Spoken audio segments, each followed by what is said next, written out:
in driving sustainable agriculture, economic growth, cultural presentation, food security, and rural development. This summit provides a unique platform for knowledge sharing, collaboration, innovation, and networking among stakeholders from different nations and sectors as we all engage in insightful discussions, inspiring presentations, and meaningful exchanges. May we discover new opportunities that will strengthen agritourism and create lasting impact in our communities worldwide. Thank you all for being part of this remarkable global movement. Your presence and contributions are invaluable to the success of this summit. Once again, I'd like to welcome you all to the World Agritourism Festival 2026 Virtual Summit Edition. We wish you an engaging, productive, and rewarding experience. Thank you and enjoy the summit. Now, we're going to call on one of our leaders in Xtralarge farms. But before I do so, I just want to acknowledge the presence of all our guests that are here today. We welcome our CEO and our MD, Dr.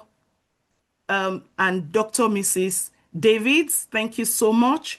We also want to welcome the President of Bahamas, the President of the Senate, the Commonwealth of the Bahamas, LaShell Adderley. And we also want to welcome our Royal Majesty, Queen Tsotsoo Soyoo. And we also want to welcome the Mayor of Leeds, United Kingdom, Abigail Katung Marshall. We also want to welcome the Chief Executive Officer of the West African Tourism Organization, WATO, Wright.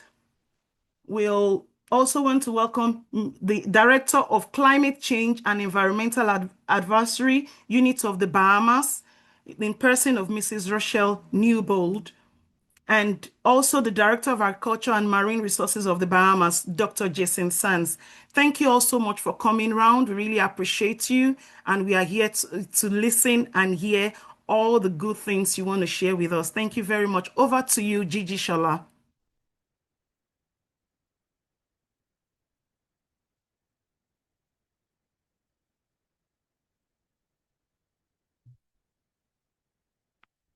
Governor Shola, over to you, sir.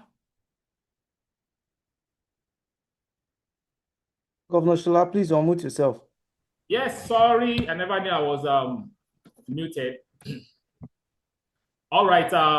Once again, I say thank you, our wonderful, swagalicious Governor General from the diaspora, all the way from United Kingdom.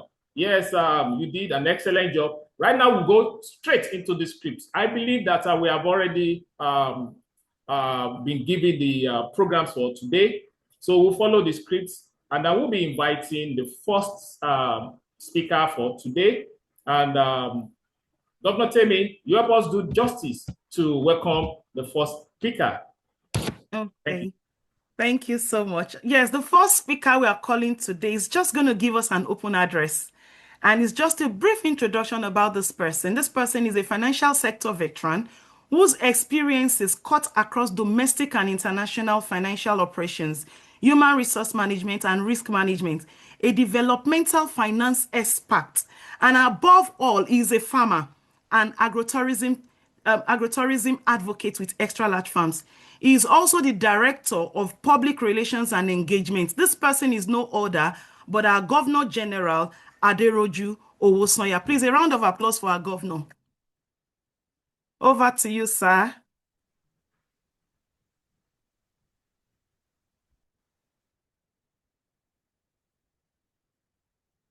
You can unmute, sir.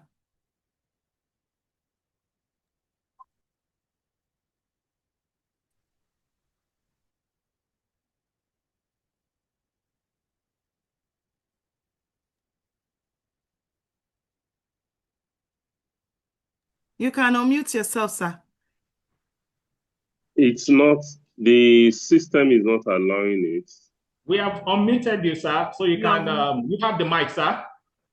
Okay, thank you so much, my GGs. God bless you. This is just a welcome address to all our distinguished guests for this World Agritourism Day 2026. I would also love to acknowledge the distinguished guests with honor in no particular order.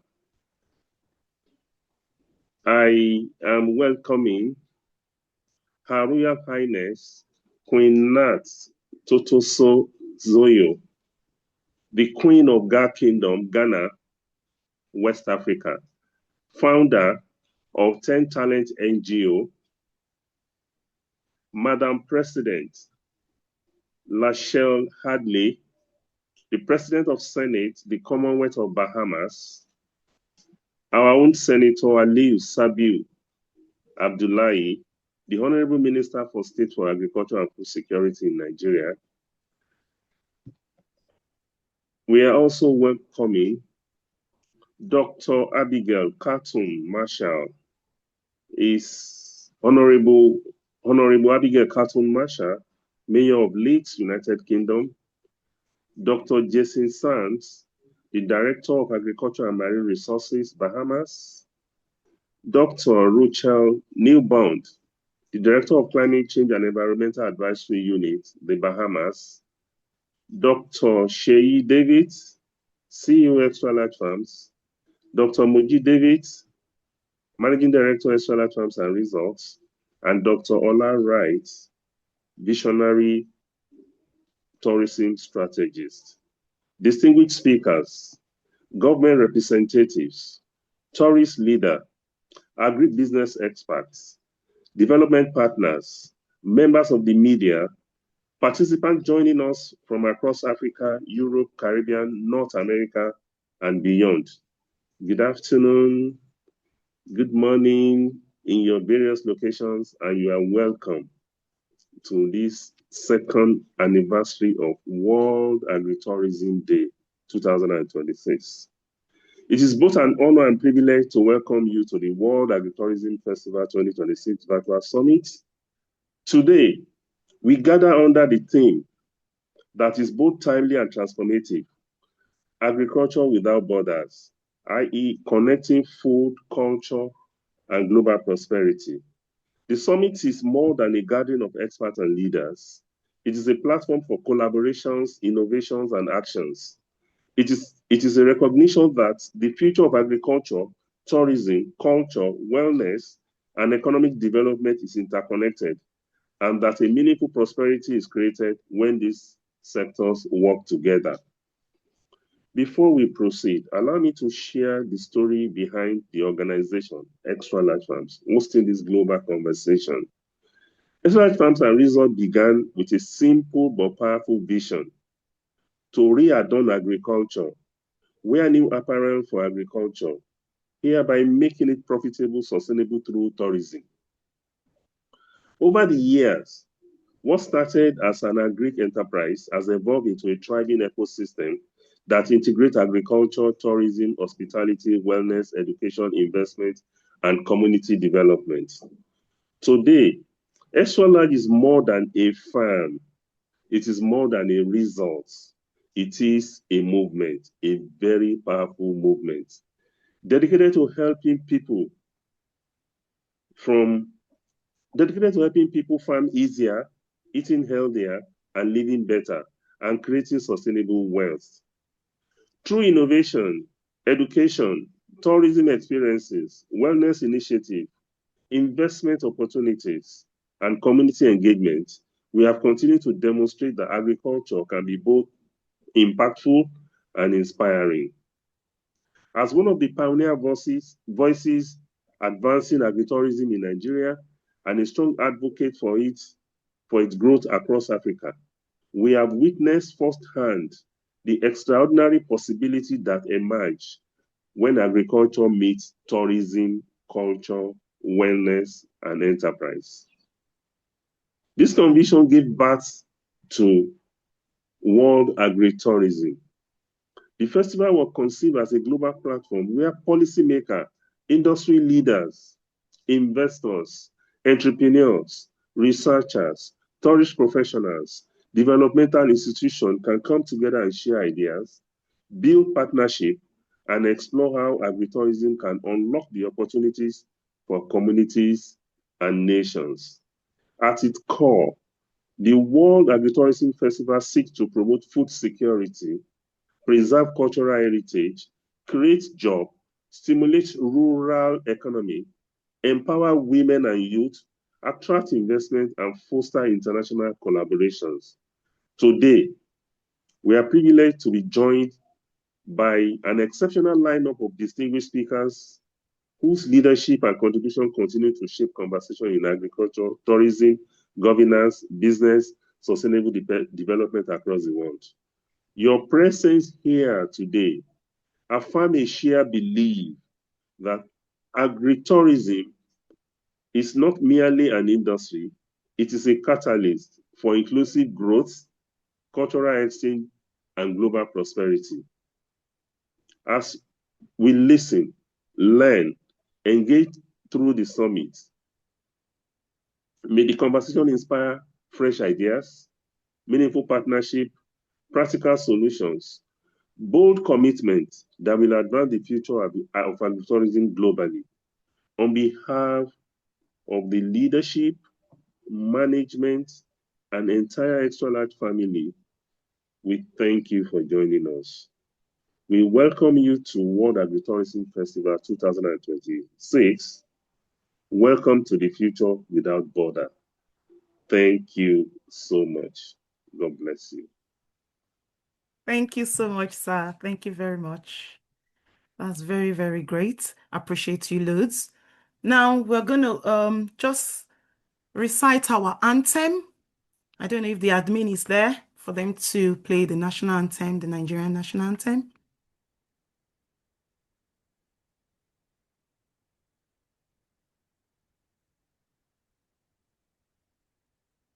Nigeria, we hail thee, our own dear native land.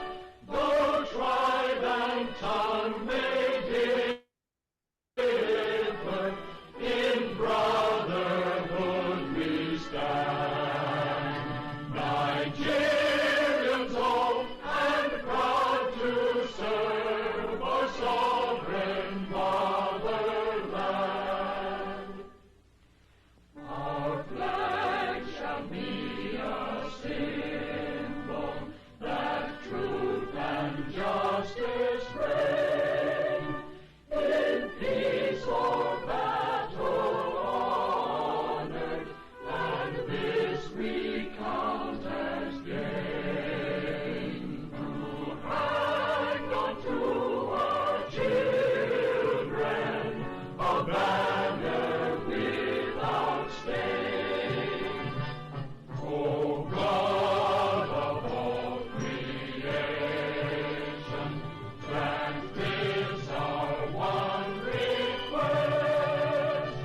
Help us to build a nation where no man is oppressed. And so With this confidence, Nigeria Nigeria may bless.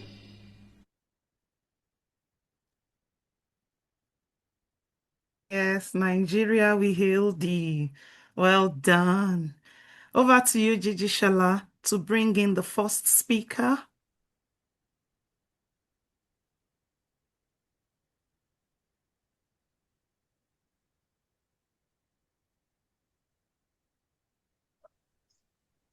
Governor Shala.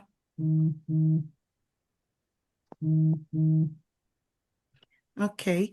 Our very first speaker today, she's a senator. The Honourable LaShell Adderley is a Bahamian corporate attorney and regulatory compliance professional with more than 20 years experience in the financial services sector. Senator Adderley embarked upon a professional career as an economist with the Central Bank of the Bahamas and was later employed as a trust officer with a leading Swiss private bank. A passion for the rule of law led her to read law at the University of Leeds, United Kingdom, and achieve a LLB honors. In 2004, she commenced studies at the Inns of Court School of Law, ultimately completing the bar vocational course, and was called to Bar of England, Wales, and the Commonwealth of the Bahamas in 2005. Upon becoming a barrister, she worked initially as a civil litigator and currently serves as an in-house counsel and corporate secretary for a group of companies.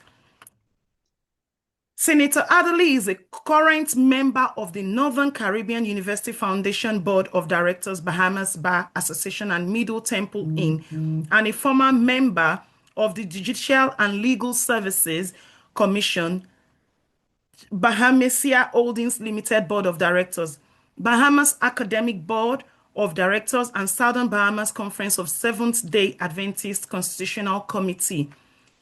Senator Adderley's work-life balance enables her to participate in racquetball and badminton, her favorite sports. She also enjoys reading, gardening, and traveling.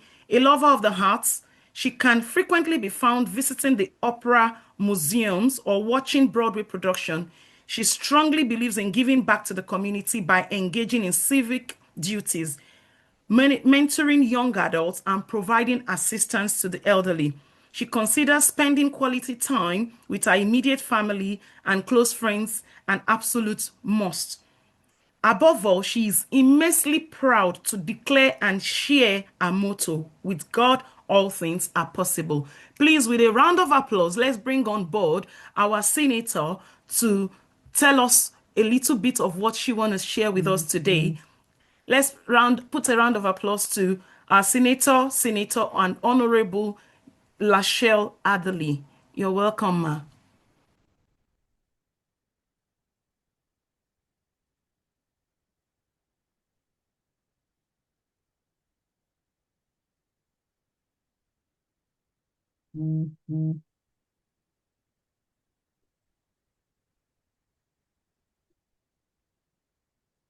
Good morning, Sorry. everyone. Can you hear me? Yes, we can hear you. Great.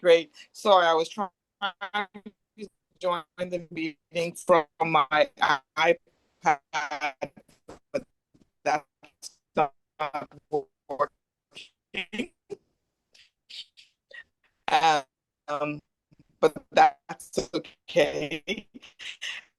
I trust that everyone is doing well, and I just want to commend the organizers of this wonderful conference, caucus that we're having on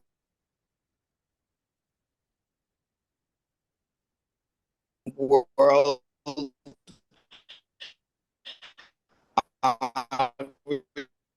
tourism.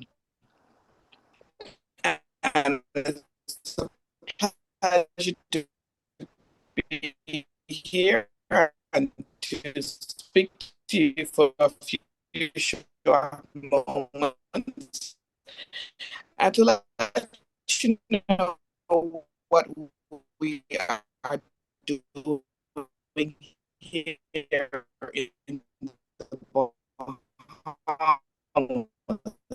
Your network is breaking, ma'am. We couldn't hear you clearly.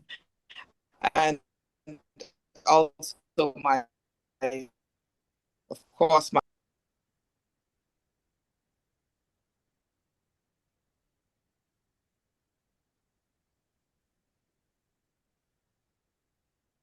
Sorry about that. I think the network from our end is fluctuating.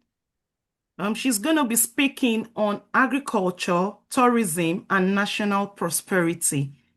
That's what she'll be speaking about today. So let's just give her a few minutes for her to be back online. Thanks for your patience, everyone. Appreciate you all.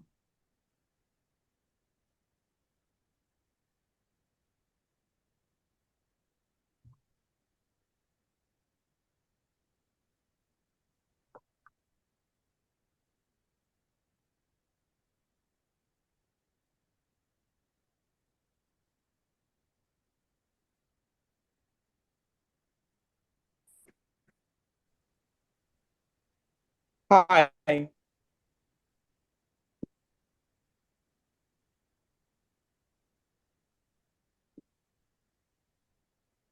Madam President, you can continue. Okay. You can hear me now? Yes, you're back online now. Okay, thank you. I changed locations to make sure that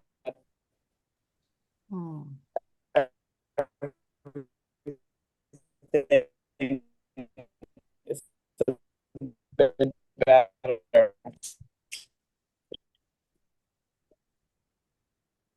Okay, so I was saying,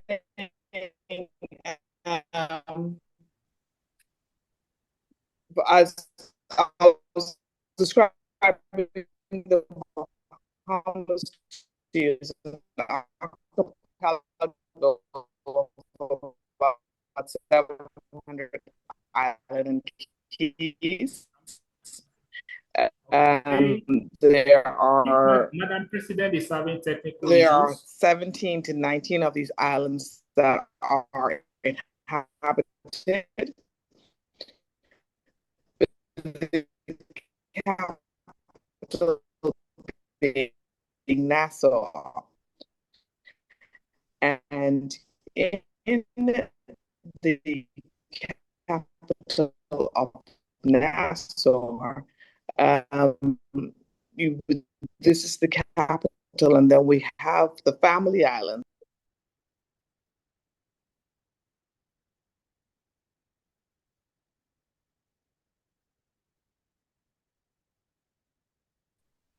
The senator is having an issue with our network. So what do you think we should do? I think we should go to the next next speaker. Then we'll put her on hold. So, okay, quickly, let me introduce the next speaker. It's not other than our Royal Majesty Queen Tsotsoo Soyoo I. And a brief background about her. Queen is a prominent award-winning traditional leader and cultural ambassador from the Ga community of Ga Kingdom of Ghana. She is highly celebrated for her global advocacy in women's development, empowerment, education, and the preservation of African heritage across the diasporas. Her core background: global leadership. She serves as the global matron ambassador for the Global Visionary Women Network and is a patron of the United Nations UN Association Central West Coast Chapter. Advocacy. She focused on unearthing the potentials of women, promoting STEM, and elevating female leadership globally. Diaspora influence. She serves as the president of the National Congress of Ghanaian Unions and Dame UK/Ireland, building bridges between African traditions and global modern leadership. Academics. Alongside her traditional royal duties, she holds an advanced degree in law, politics, and international studies, as well as diplomas in real estate asset management. So she is a thoroughbred and a fool. You are going to be excited. So let me welcome you. Let me welcome and usher in Her Royal Majesty Queen Tsotsoo Soyoo I from Ghana. You're welcome, ma. Over to you, ma. Let's show some love emojis. Let's welcome her with some love emojis. They're excited to have her. Yes. You have the mic.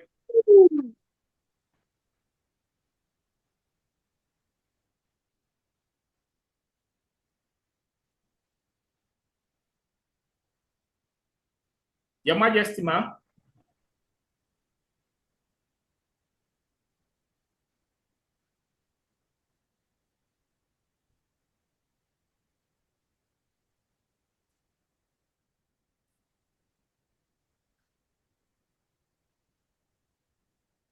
Okay, that's better.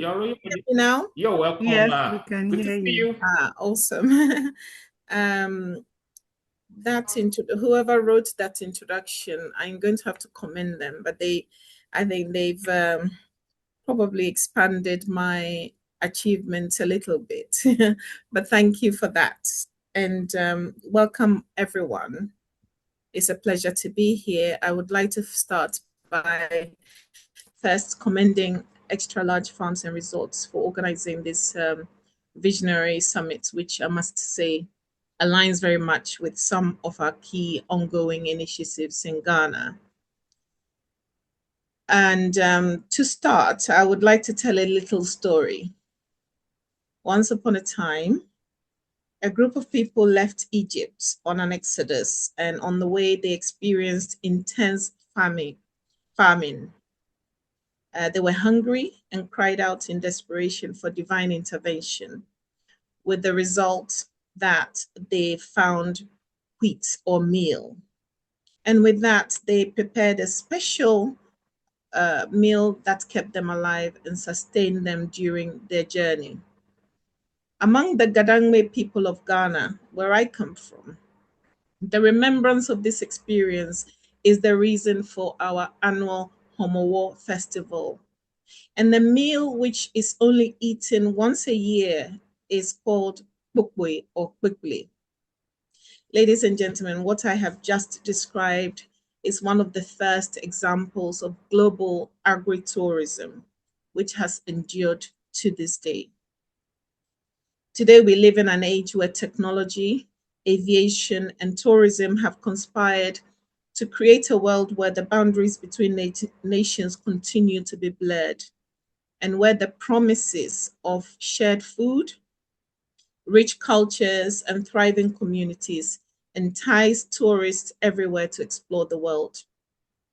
This, in some respects, is the foundation of agritourism without borders, a movement that celebrates the universal language of food and the power it holds to unite all of us. By opening our farms and rural landscapes to travelers, inviting them to experience the rhythms of daily life, taste authentic local produce, and immerse themselves in traditions handed down through generations, such as I mentioned before, the Homowo Festival of Ghana, we build a bridge that connects urban and rural, visitor and host, the past and the future. Globally, agritourism is blossoming. In Europe alone, the sector has seen a growth rate of over 10% annually in recent years and is now representing a multi-billion pound industry. More than 60% of travelers today express a keen interest in food-related experiences during their holidays. You only have to look at social media to see this movement. In Italy, for example, there are now more than 24,000 agritourism farms welcoming guests, while in the UK, rural tourism generates nearly 14 billion per year. Now, if you add agritourism into that mix, you can see the potential and the margins. These figures represent more than mere statistics. They represent livelihoods, a preserved heritage, and new opportunities for prosperity.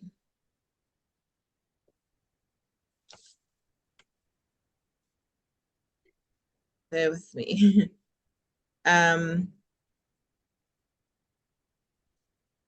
Just bear with me a moment. My system is okay. Across Africa, agritourism is emerging as a transformative force for rural communities. So Ghana, for example, has implemented some very innovative hunger alleviation projects, such as the Planting for Food and Jobs initiative by the government and the Happy Project. The Happy Project is the Homowo Hunger Alleviation Project, which is linked to the festival that I mentioned, and it's also aligned to the Sustainable Development Goal 2. The former has empowered thousands of smallholder farmers, increasing food production by over 50% since its inception in 2017, while the latter aims to reduce food waste. That's the Happy Project, aims to reduce food waste, empower farmers, and market women who sell their produce, process excess food, and ensure children especially don't go to bed hungry. Not only have these initiatives reduced hunger and improved food security for local families, but they have also created new opportunities for agritourism, as visitors from across the globe come to experience the vibrancy of Ghanaian agriculture firsthand while supporting great causes. In regions like the Ashanti, the Volta, and other regions, you go to places like Akosombo, for instance, community-based tourism projects invite travelers to join in cocoa harvesting, rice planting, and traditional cooking workshops. And these exchanges foster cultural understanding and provide farmers with supplementary income while also inspiring guests who return home as ambassadors for Ghanaian produce. Thanks to these initiatives, exports of staples such as yams, cassava, and cocoa have grown, with Ghana's agricultural exports crossing the 2 million metric ton mark in recent years. The ripple effect is profound because local farmers see their livelihoods improve, communities become more self reliant, and the world is introduced to the rich flavors and traditions of not only Ghanaian foods, but by extension, African cuisine, and also vice versa for those of us who travel across the globe. But let's be honest with ourselves. There are gaps we need to fill.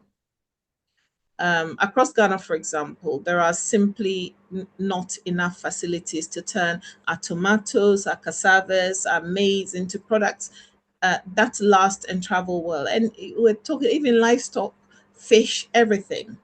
We're missing out on processed fruits, dairy products, and local drinks that could put Ghana's name on supermarket shelves around the world. And every time we let crops go to waste or rely on imported foods, we give up an opportunity not just for profit, but for a sense of pride. Our Happy Project aims to bridge this gap. Now, why do projects such as Happy matter for Africa as a whole?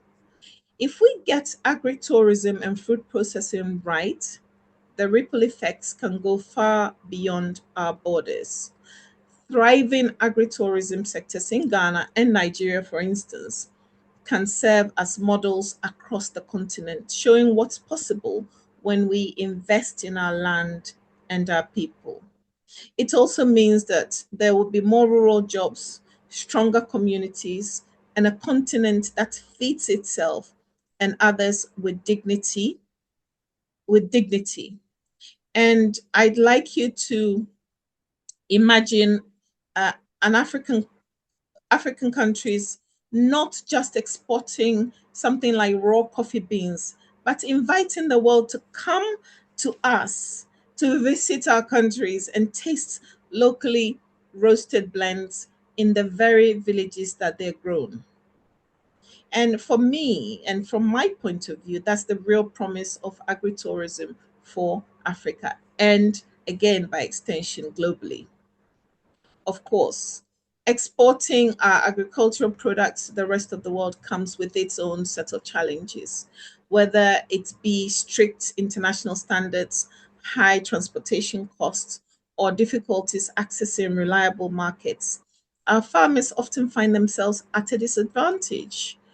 And the journey from a Ghanaian field to a foreign supermarket is long and expensive. And I can imagine it's the same across the African continent and in some respects, some other parts of the globe. And too often our products face tariffs. certification roadblocks, or get lost competing against giants with bigger marketing budgets. And that's the reality we're facing. But it's not all doom and gloom. There are solutions to consider. First, we must invest in better infrastructure, our roads and other infrastructure, our cold storage, modern processing centers that will keep our produce fresh and ready for export.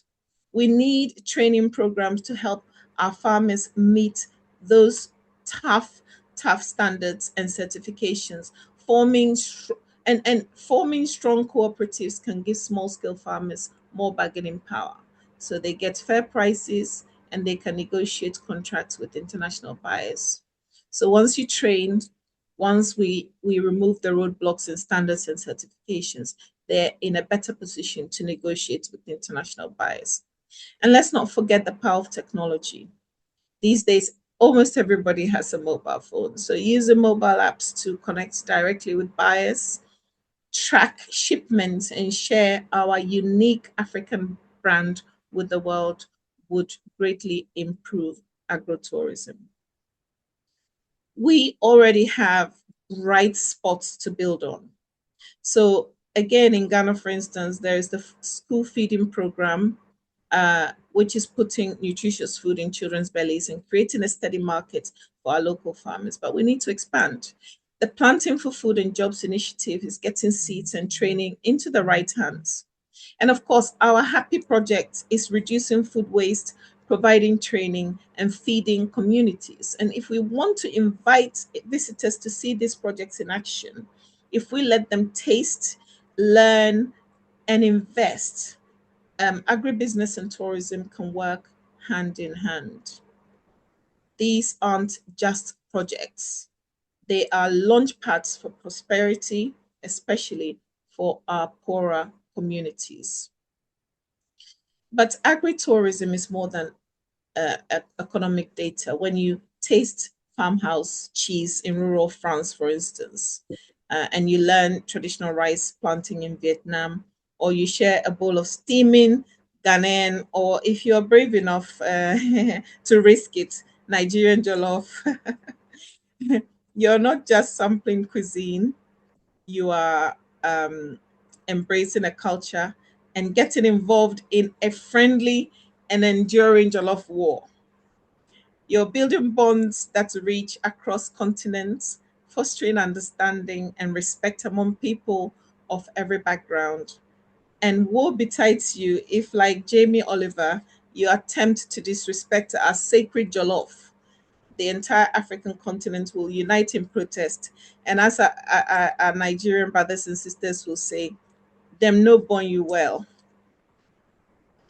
As we look ahead, let us commit to championing the agenda of agritourism without borders by encouraging sustainable travel, nurturing rural economies, and opening our hearts to culinary adventure. From London through Accra to Abuja, we can create a world that's not only richer in flavor, but also in friendship, shared prosperity, and we can do so sustainably by ensuring we link production into the need to eliminate food waste and then feed our people. If you would like to know more about the Happy Project, feel free to reach out to me. In the meantime, thank you, ladies and gentlemen, and I hope you enjoy the rest of the summit. Wow, wow, wow, wow. Thank you, Your Royal Majesty. In fact, I'm blown away. Your depth of knowledge and your connection to the grassroots is amazing. You truly combine royal power, beauty, and brain very well to help the local communities to grow, and you're helping them to also scale globally. And I must confess, I've actually visited many parts of Ghana. Akosombo, yeah, I've been there. Ntonso, I did some project there. Akrompon, the Volta region. But I would love to visit again and again to take you up on that, to come and taste the roasted local delicacies again. And I'm sure it's going to be amazing. And if you come during festival time, you can come and taste the sacred quickly as well. Awesome, awesome. You said agritourism is more than economic data. It is culture. Oh, wonderful. My co-host, Gigi, tell me, Yeah. take it away from me. So let's bring in the next speaker. Thank you, Your Majesty. We're so proud to have you here. Thank you very, very much, ma'am. Really appreciate you. The jollof rice part got me anyways. The next speaker, I don't know if our senator is, the network has been sorted out, but before she comes on, I'll get back to her. Before she comes on, we're going to call on the next speaker. Our next speaker, she's going to be speaking to us on the topic Advancing Agritourism Across Africa and Beyond. This speaker is a visionary tourism strategist, transformational leader, and one of Africa's most influential voices in regional tourism development. With more than 3 decades of distinguished experience spanning business leadership, tourism, consulting administration, international relations, and destination development, she has consistently championed initiatives that strengthen tourism ecosystem, empower communities, and position Africa as a globally competitive destination. She is passionate about reconnecting the African diaspora to the continent. She founded the visionary Freedom Pilgrims Initiative, a cultural and heritage tourism program designed to reconnect people of African descent with their ancestral roots, heritage, and identity. Her extensive travels across the globe, combined with her deep understanding of cultures and destinations, have earned her recognition as a respected authority on tourism development, destination branding, and experimental travel. She's originally trained as a scientist. Her professional journey reflects exceptional versatility and innovation. Our evolution from image consultant and event planner to intentionally respected tourism experts demonstrate our rare ability to combine creativity, strategy, and leadership. She holds a Master's of Science degree in Tourism Marketing Management from Bournemouth University, United Kingdom. So, without taking your time, I'm going to now welcome Mrs. Ola Wright to come and share a word of experience in advancing agritourism across Africa and beyond. Please, let's give a round of applause. Send love emojis. Thank you so much. Thank you very much. I hope I'm online and you can hear me clearly. We can hear you clearly, ma'am. Loud and clear. Excellent. Your Royal Majesties, Royal Highnesses, Your Excellencies, please allow me to stand on existing protocols. It is with great pleasure that I extend my warmest greetings and heartfelt goodwill to the organizers and participants, partners, and distinguished guests of the World Agritourism Festival 2026, convened by our one and only Xtralarge farms and resorts. The theme of tourism, connecting food, culture, and global prosperity. One where agriculture, tourism, culture, and innovation unite to create. Pardon me, I think my laptop is just showing me that maybe my battery is low. But let me quickly, just go through, this delivery. I'm going to repeat that. The theme, agritourism without borders, connecting food, culture, and global prosperity, reflects a powerful vision. Culture and innovation unite to create sustainable economic opportunities and strengthen connections among people and nations. Agritourism has emerged as a transformative force, bridging rural and urban communities, preserving cultural heritage, promoting food security, and generating inclusive prosperity. By showcasing the richness of local agricultural practices, culinary traditions, and cultural experiences, we create pathways for knowledge exchange, investment, entrepreneurship, and international collaboration.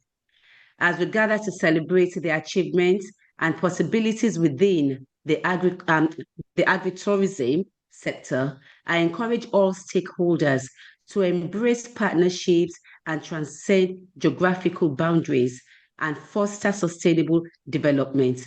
Together, we can build resilient agricultural economies, empower local communities, support smallholder farmers, and inspire future generations to appreciate the vital link between food, culture, and economic growth. I commend Xtralarge Farms and Resorts for providing this very important global platform and for the commitment and resilience to advancing agritourism as a catalyst for development and cultural exchange. May this festival inspire meaningful dialogue, innovative ideas, productive collaborations, and lasting friendships that contribute to a more connected, prosperous, and sustainable world. I wish all participants a successful and impactful World Agritourism Festival 2026. Thank you very much for having me. Thank you so very much, ma'am.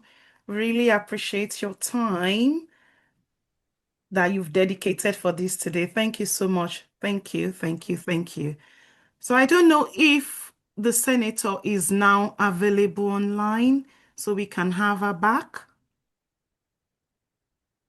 Let me check with the admin. Admin, is she back online?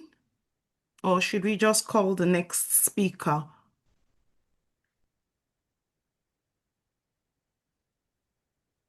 We can move on with the next speaker, please. Okay. All right then. Okay, so the next person we're going to invite to share light on climate and sustainability. This climate and sustainability session is the Director of Climate Change and Environmental Advisory Unit. And this person is going to speak on the topic climate resilience, sustainability, and the future of agritourism. The person is no other than Mrs. LaShell Newbold. Mrs. LaShell Newbold, are you there, ma'am? Mrs. LaShell, she's going to come and share with us the climate resilience, sustainability, and the future of agritourism. Thank you, ma'am.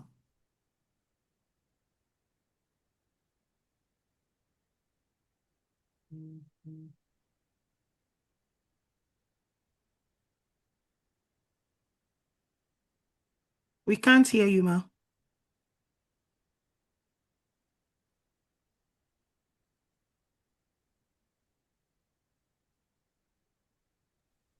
Okay, now I'm unblocked. I was unable to, I could not unmute my mic. The host had me blocked. Oh, sorry about that. Not a problem. It helps keeps the housekeeping matters easily managed. I appreciate that. Thank All you. right, so I'm gonna try to share my screen now. Yeah. Thank you.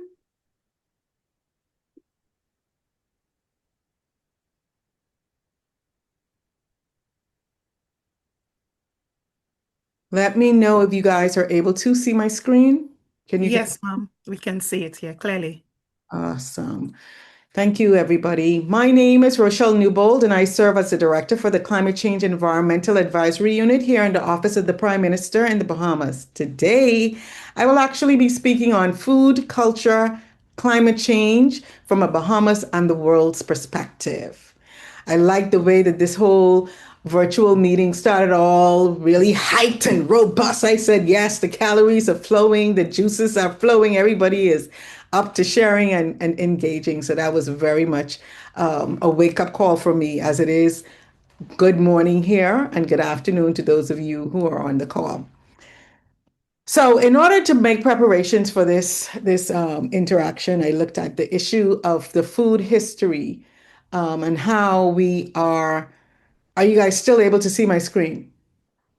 my slide? Yes, please. Yes, we can see. Yes, we can. No, your Yes, we slide is can. up. This is your desktop, We Okay, can see your screen here. but we can't see your slide. Yeah, your slide is up now. great. So looking through the issue of food, the food and the history of food, found out that the first is the hunter-gatherer era. And I say, and I beg your indulgence here, those of us, when we were in the hunter-gatherer phases, we had the opportunity to envision Eve walking through a garden, picking her fruits and her vegetables and presenting them to Adam. And we were all living that carefree lifestyle of enjoying food because food and our availability to access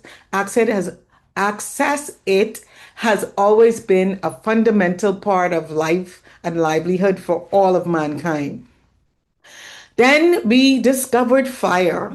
And with that came the aromas and the smells of tantalizing and enticing meat blends and spices. And we then started to expand those options and all of those things by virtue of having to access those items, growing those items, and combining them in various ways.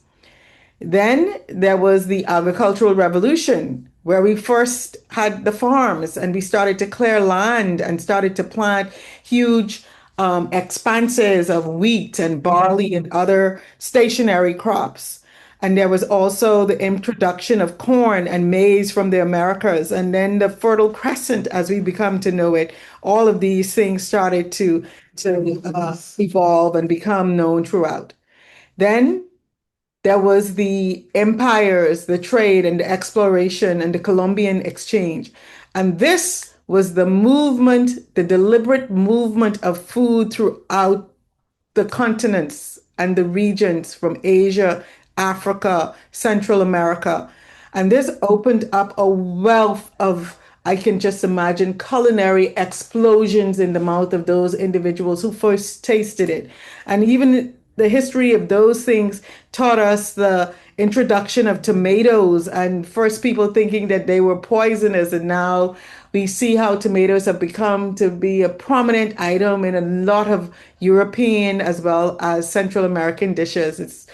It's become something that we all can relate to, but we all enjoy seeing how each of us utilize those food items in our various dishes. And then the industrialization and modern food era. And here we have the issue of canning and railroads and refrigeration. This allowed for us to be able to exchange and export foods throughout the planet, throughout the world, by virtue of the use of these technologies.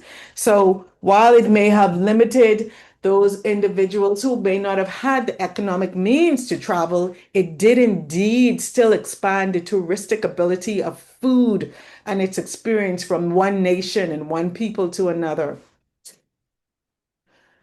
Food and the variety thereof that exists via land or sea continues to provide opportunities for sharing, for the expressions of culture, of thought, of insights, and of knowledge. The land to sea offerings are a great way to unite us all as members of this one planet. Those of us who are inland, we can experience various food types because of refrigeration and because of canning. Those of us who would look at foods and be able to relate to the way that we are using it, from us here in the Caribbean, you there in Africa, the way they're doing it in Europe, and to be able to enjoy it by various means, ways and means, be it in person or even through the exchange of online forums where you can engage in culinary classes. This creates the issue of sharing of our cultures. All of us have a culture, and that culture, as it relates to its implications with food, is influenced by the language that we speak, the way we communicate, the courtesies that we show each other, by some of us having traditions of bringing food to homes when we're visiting people, be it a bottle of wine or a baked good or a goat. The rituals that we engage in, be it by the fact that in the Bahamas, we have a lot of food festivals that exist throughout the year We are an archipelago of islands, and I think when the senator is able to rejoin us, she will speak somewhat about the 19 islands where the food and the distribution thereof and the use thereof is different for each and every one of those islands.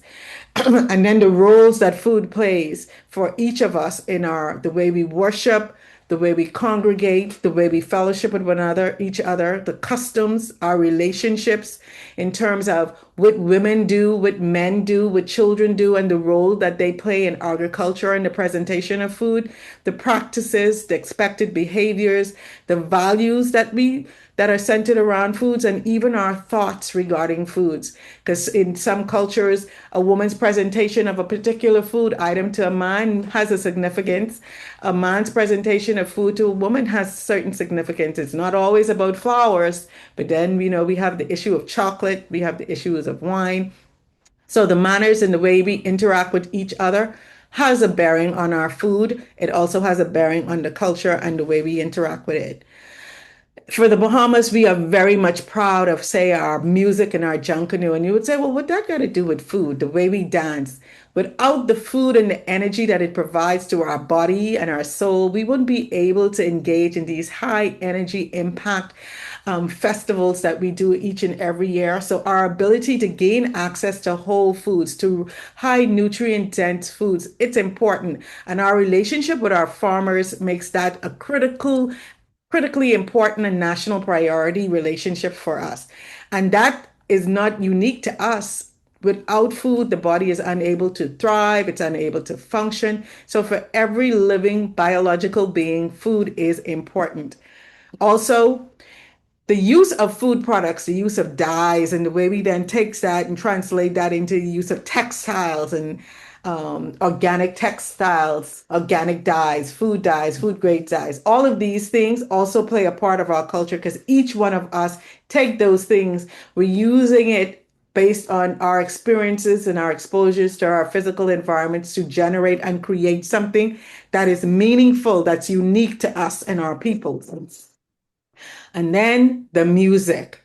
Food also plays a part in our music because those of us who engage in animal husbandry, we use this when we finish eating our mutton and our goats and our beef. We use the skins of those animals and recreate the drums. The drums, the drums, the drums, the music that invades not only our body but our souls. There is no way that anybody can just stand there and not be affected by it. And that's an output of the food that we produce by virtue of our animal husbandry. It's critical to our culture for our music, and it's part of our ability to always be in tune with food, with nature, with the use and the sacrifices that those animals give of themselves, that we recycle and reuse as much of them as is possible. Then all of this in the midst of what's affecting the planet in a global scheme of things, that of climate change and its associated impacts.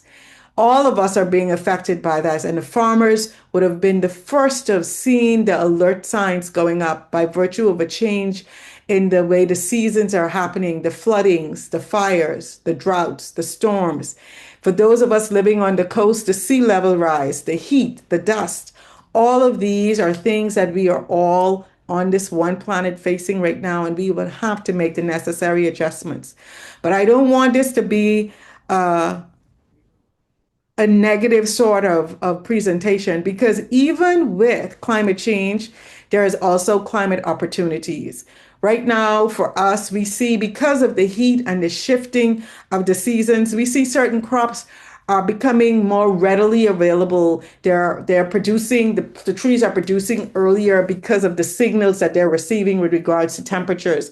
There are opportunities for biological variations that are being produced because of these seasonal changes and the cross pollination of the crops, the opportunities for creative uses of these crops, because now when we're focusing particularly, say, on drought tolerant crops, and we're starting to see that their texture is different, their taste profiles are different, the way we then use them would be different, because we may have used them in one dish in a particular way. Now we're using them in another dish in a different way.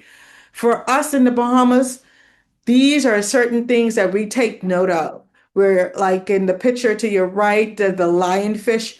The lionfish is an invasive species that has come into our marine space, but now we're using that in our food dishes. This is a dish that was never here before, but we're taking the opportunity to use that into ceviches and to other food, fish-related dishes.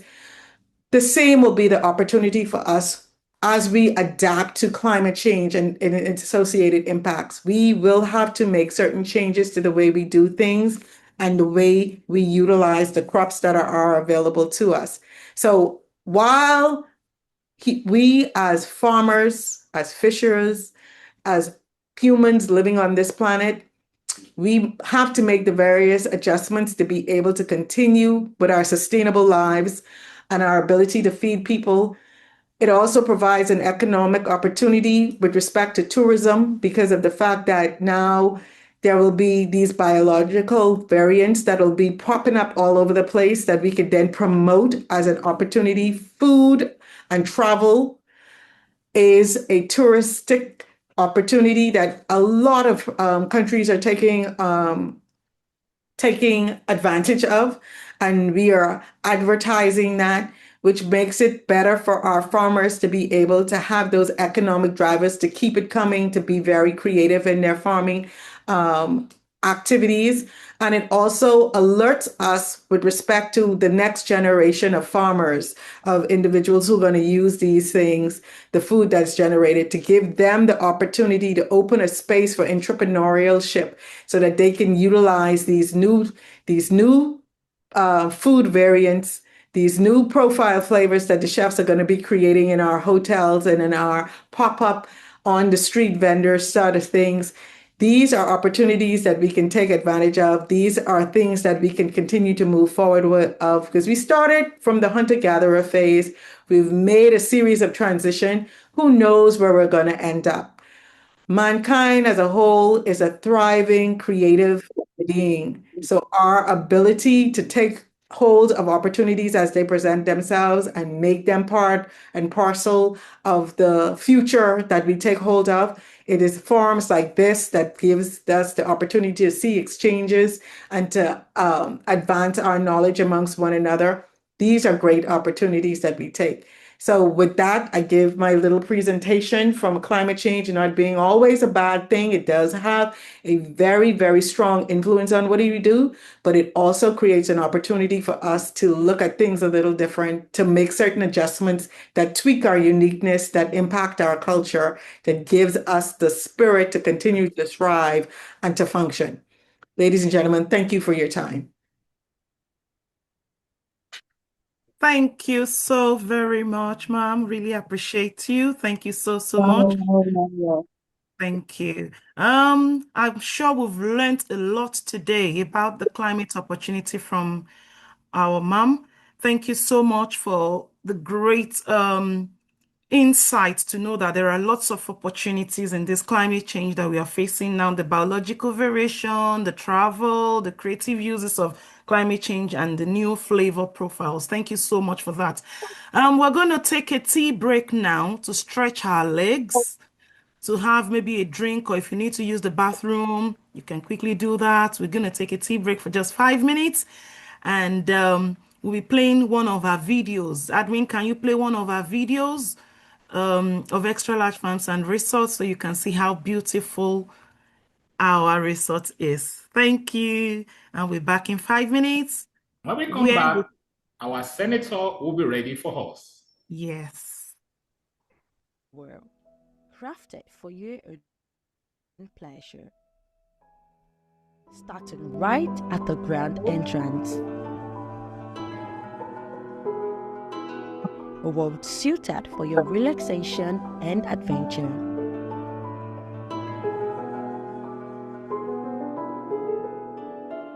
Discover the spacious rooms designed for your comfort.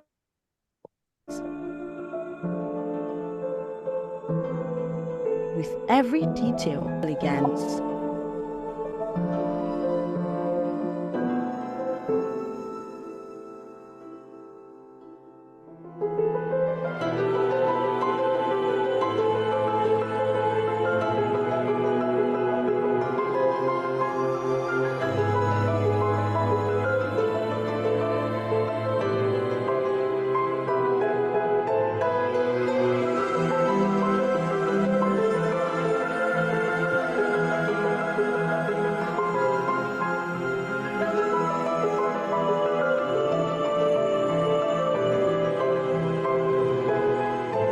dive into the refreshing waters of a pool.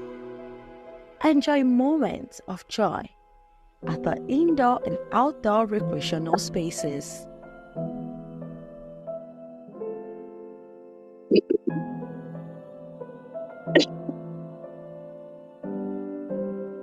Let the soothing cascade of our waterfall bring you peace.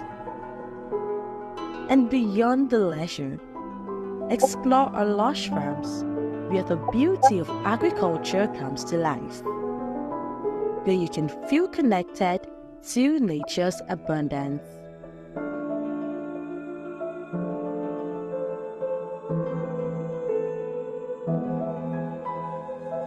Xtralarge Farms and Resort is your ultimate destination for relaxation, adventure, and everything in between. Your perfect escape for every experience. Xtralarge Farms and Resorts, a paradise away from home.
And we are back. We're back. We still have 2 more minutes anyways. It's 5 minutes break. And then we'll be Okay, back. 2 minutes. Our senator should be getting ready. Yeah. Can we test to make sure everything is fine? Please? Fantastic. Please go ahead. Apologies earlier. I'm now on my iPad and I trust that you can hear me. Oh, it's better now. Very It's clear better now. now? Yes, better now. Yeah. Good. Excellent. Excellent. Great. Great. Thank you. I'd like to hear about tell us about your archipelagos and how climate change is affecting productivity and everything there over there. Here is a must-visit farm and resort you need to add to your list in Ogun State. This is Xtralarge Farms and Resort.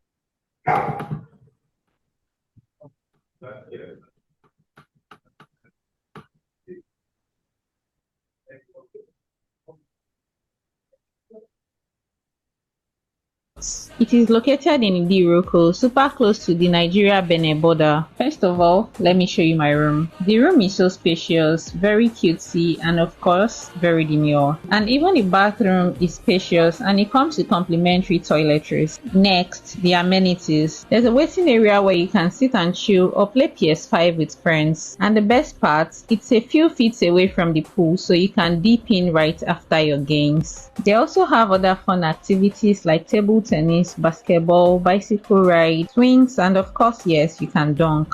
And if you're into fitness, there's a mini gym where you can get a quick workout. Now let's talk food. They've got just one restaurant, but let me tell you, the meals are amazing. What is, almost everything that we ate was grown right there on their farm. The resort also offers guided tours where you can see different types of plants. Here is a must-visit farm and resort you need to add to your list.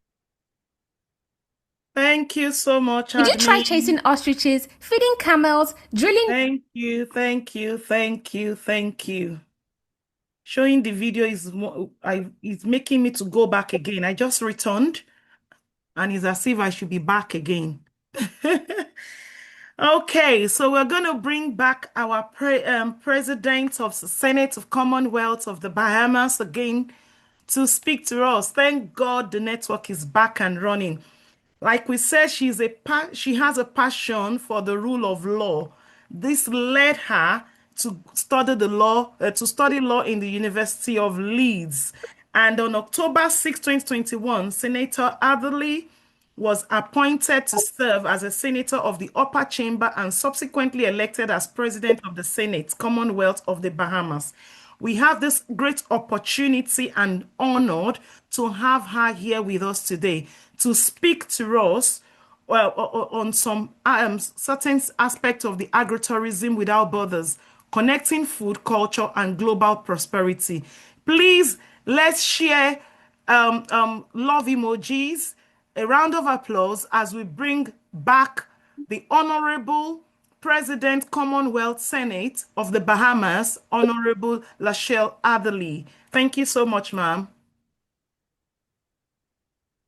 And good morning again to everyone. I trust that you can hear me, and if you can just keep the photo that's there up on the screen, that will be fantastic, because I would not want the video to interrupt our connectivity. But it's a pleasure to be here. I will try the video at the end, but for now, I think it's working pretty good. It's a pleasure to be here, and I just want to congratulate the organizers of this wonderful forum.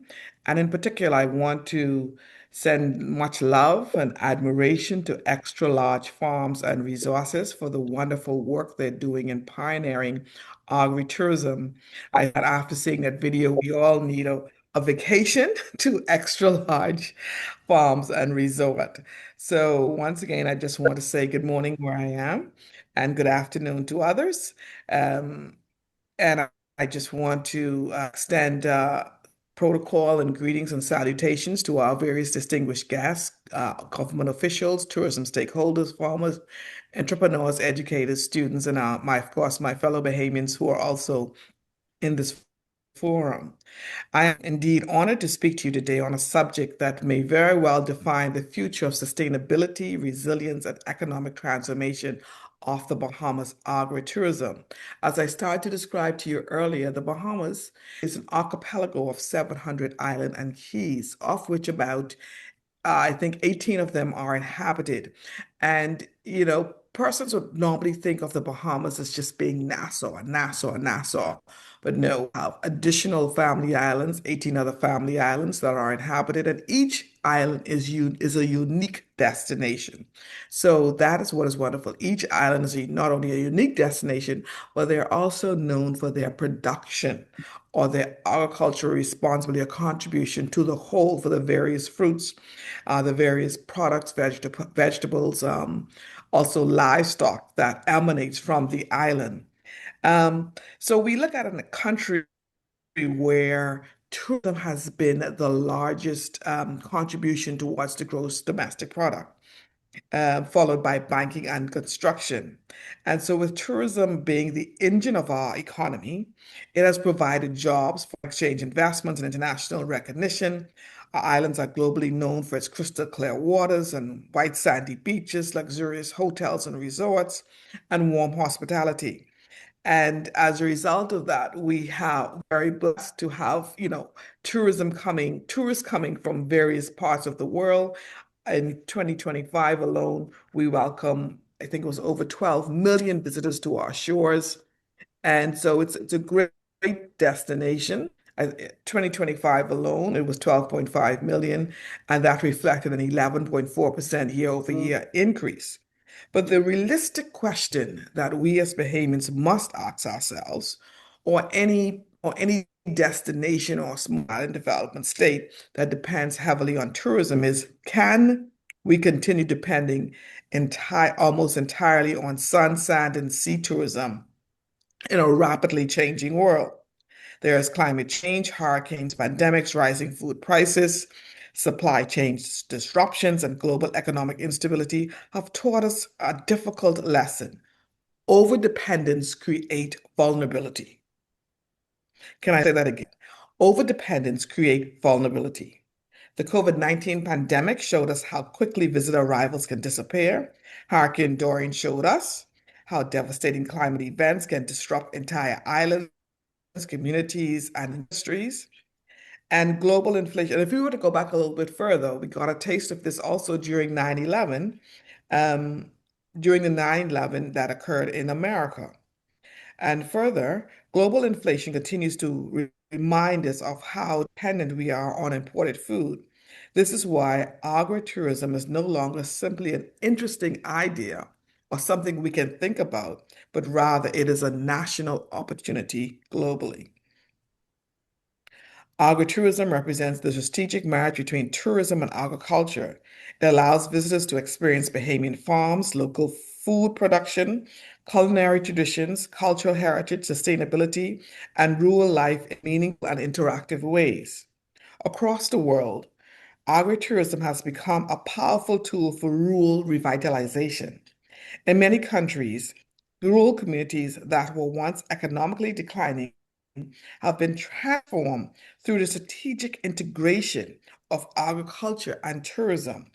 Farms that previously depended only on crop production have evolved into destinations that offer educational tours, culinary experiences, cultural festivals, eco lodges, farm-to-table dining, and hands-on visitor activities. These transformations have generated employment, stimulated owners, improved infrastructure, and renewed pride with rural communities. Yet despite our natural beauty, rich cultural identity, fertile lands, and strong tourism industry, agritourism in the Bahamas remains largely undeveloped. Many of the family islands that I described to you earlier and rural community possess untapped agricultural land, rich traditions, natural beauty, and cultural heritage that remain economically underutilized. Instead of agriculture being viewed as a struggling or declining sector, it could become part of a modern visitor economy. This transformation also changes the social perception of rural communities.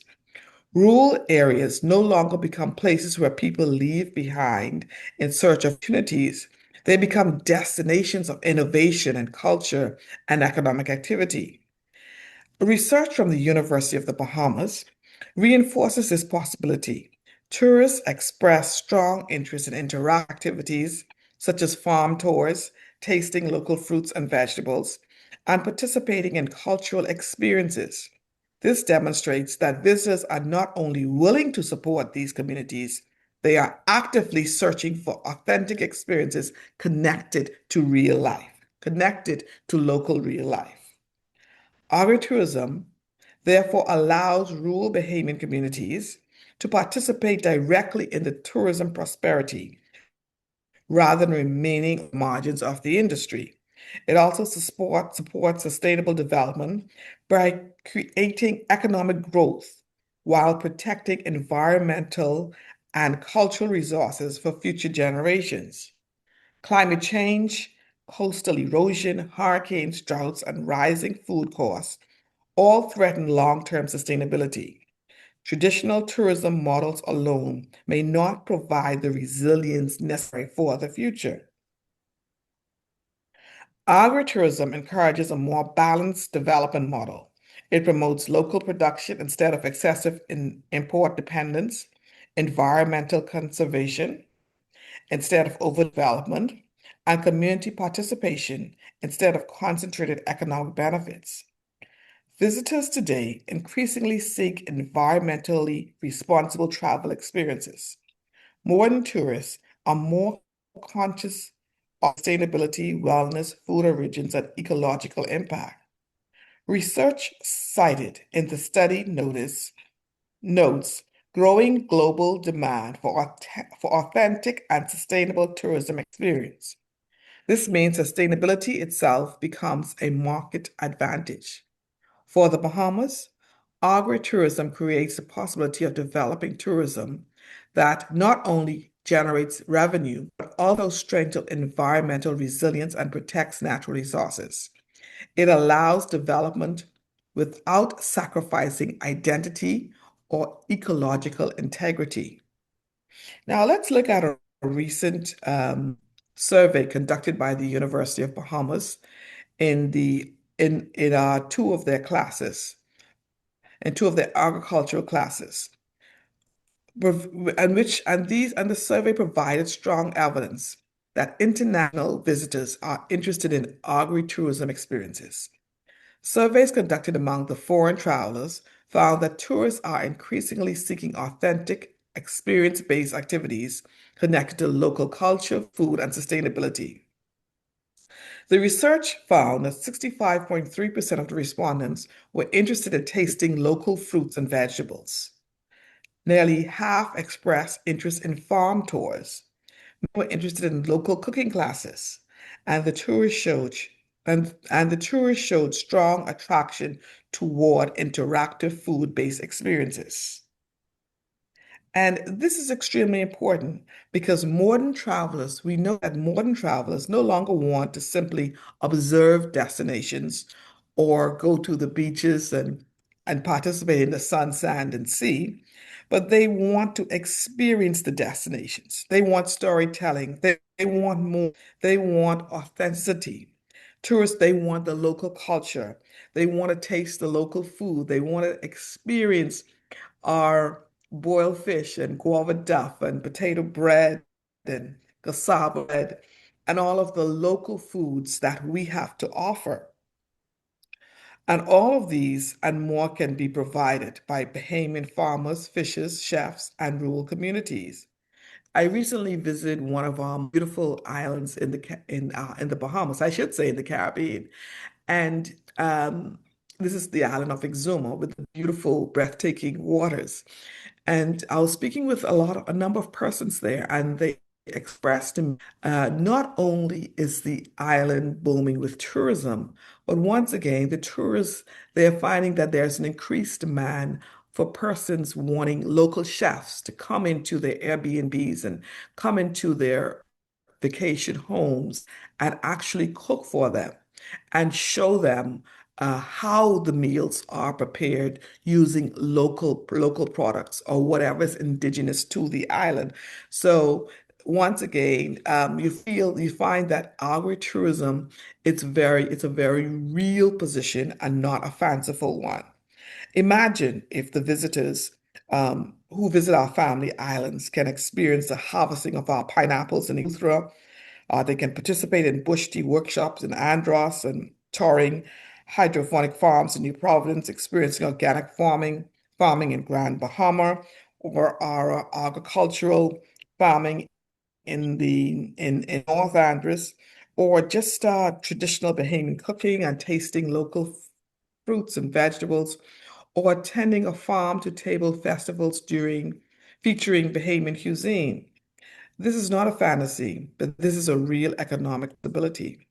And agritourism can create new revenue streams for farmers while reducing dependence on imported food and strengthening local production.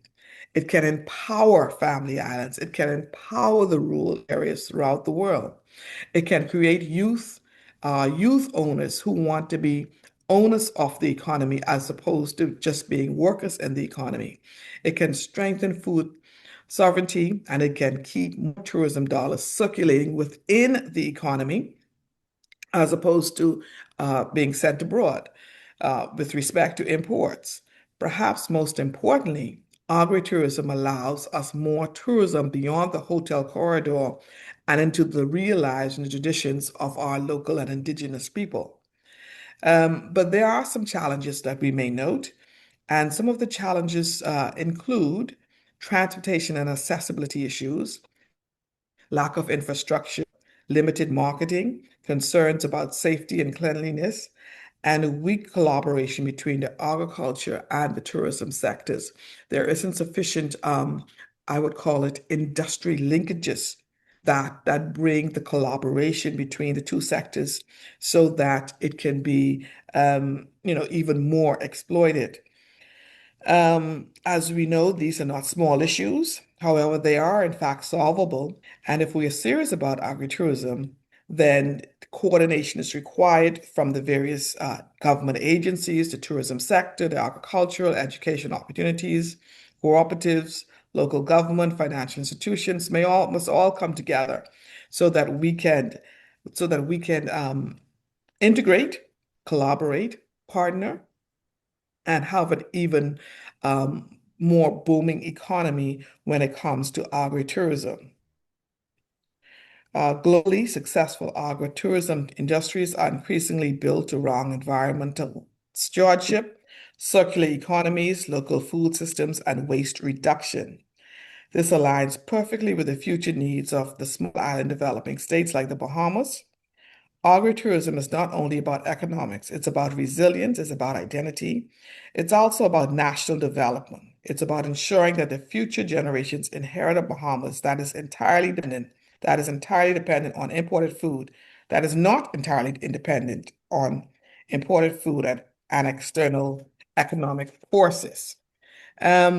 I just want to mention to you some of the recent initiatives when it comes to food security.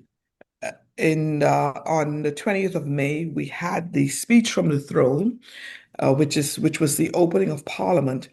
And in the speech from the throne, food security was mentioned in quite a significant manner. And I just wish to share that with you. That food security of national importance that was in the speech from the throne. And it was said that a stronger Bahamas must produce more of what we consume. Then there's also plans for the establishment of a national import substitution framework with clear national production targets for key agricultural products. In addition to that, there's the introduction of tourism agriculture incentives to encourage hotels and tourism operators to increase local sourcing from Bahamian farmers and producers. And then now we have the Bahamas budget, the Bahamas budget communication for the fiscal year 2026-2027. And it's under the topic of a budget that builds on progress.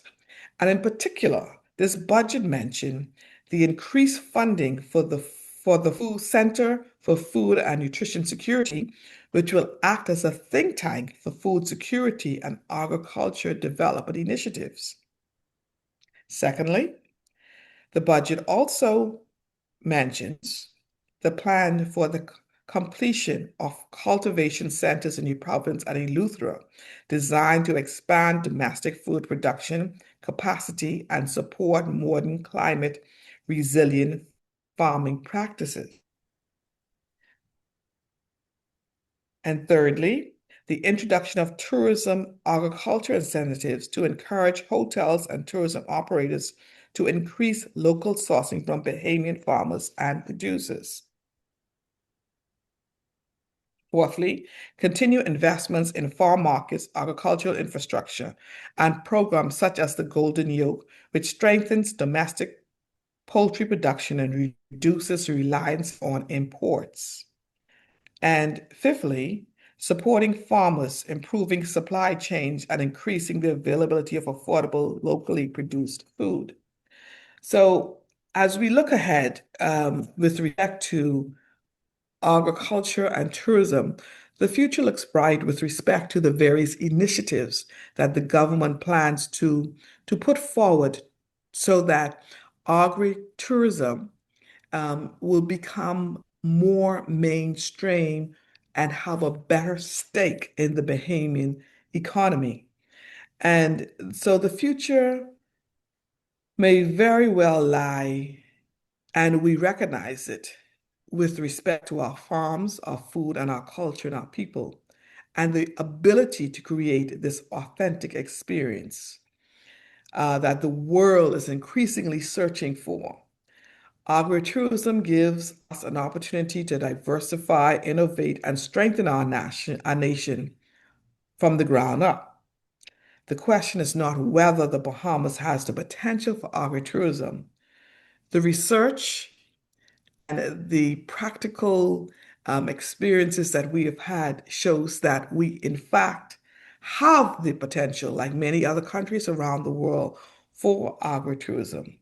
And it's important to note that based on the speech from the throne, based on the current budget of the Bahamas, that we are prepared to do so.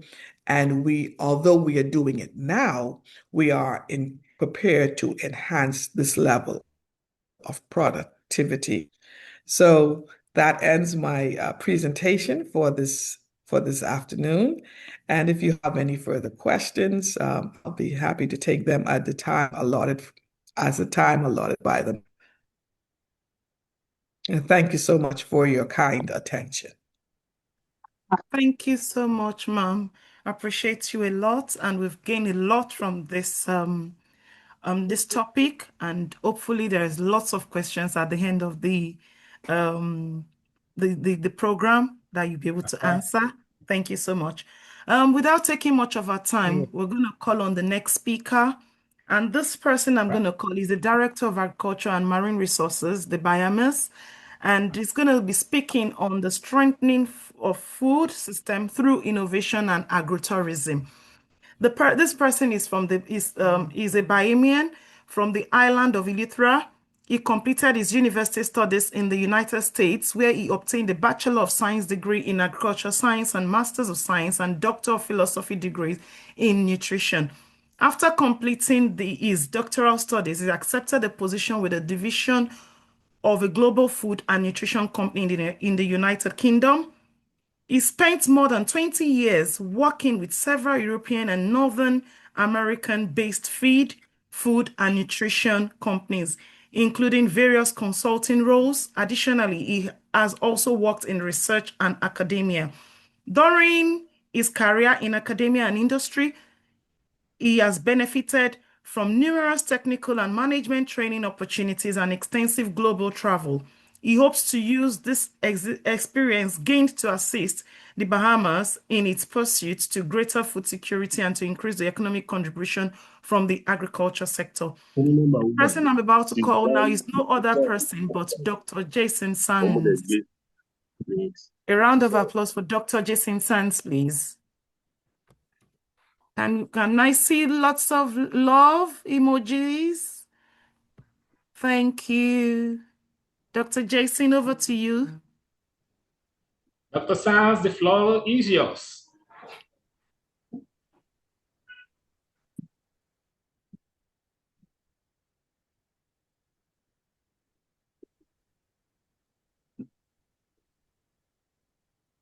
The floor is yours, Dr. Jason. Okay.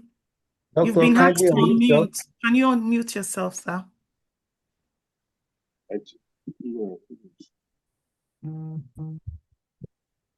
Okay. Can you hear me okay? Yes, we can hear you. Let's put you on speaker. Yeah. Can you see my screen? Yes, Clearly, please. I can see you clearly now. Okay. Very good. So thank you again, and good afternoon, good morning to everyone, to fellow speakers, participants of the conference, the host. Thank you for this opportunity.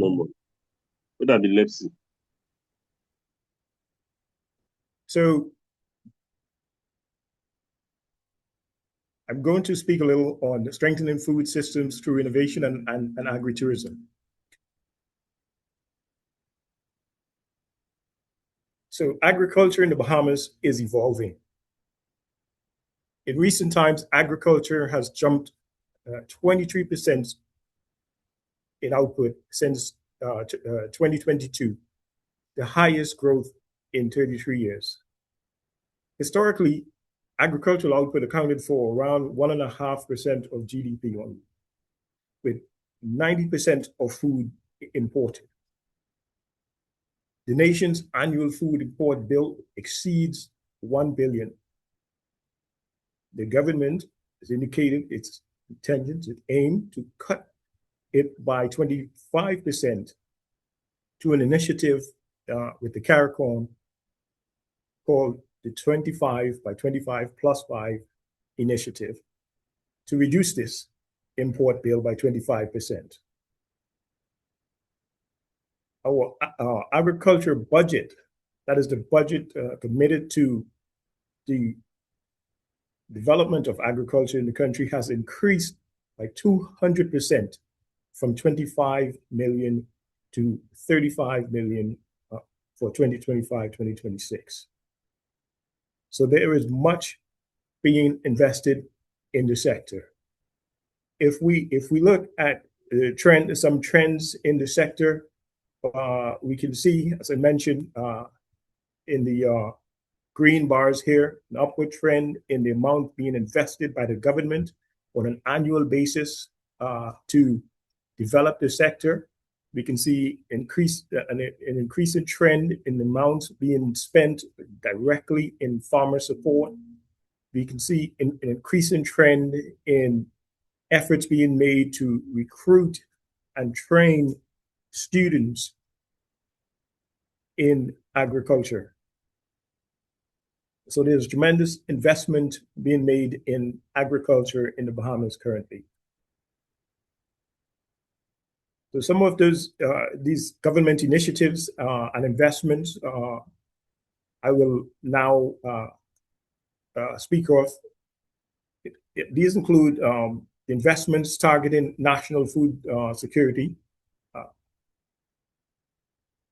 For example, 5 new hydroponic farms are planned for New Providence, Grand Bahama, Abigail, Andros, and Cat Island.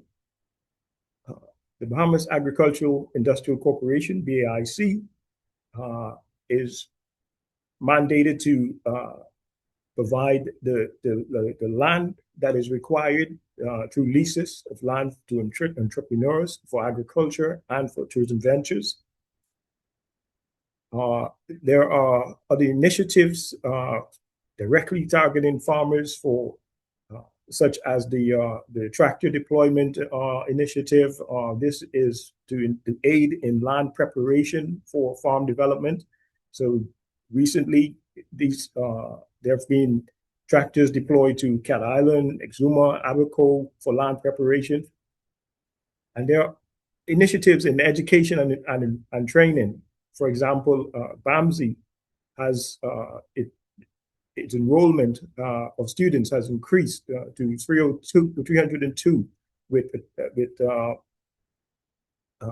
expanding partnerships with other educational institutions to strengthen BAMSI's offering.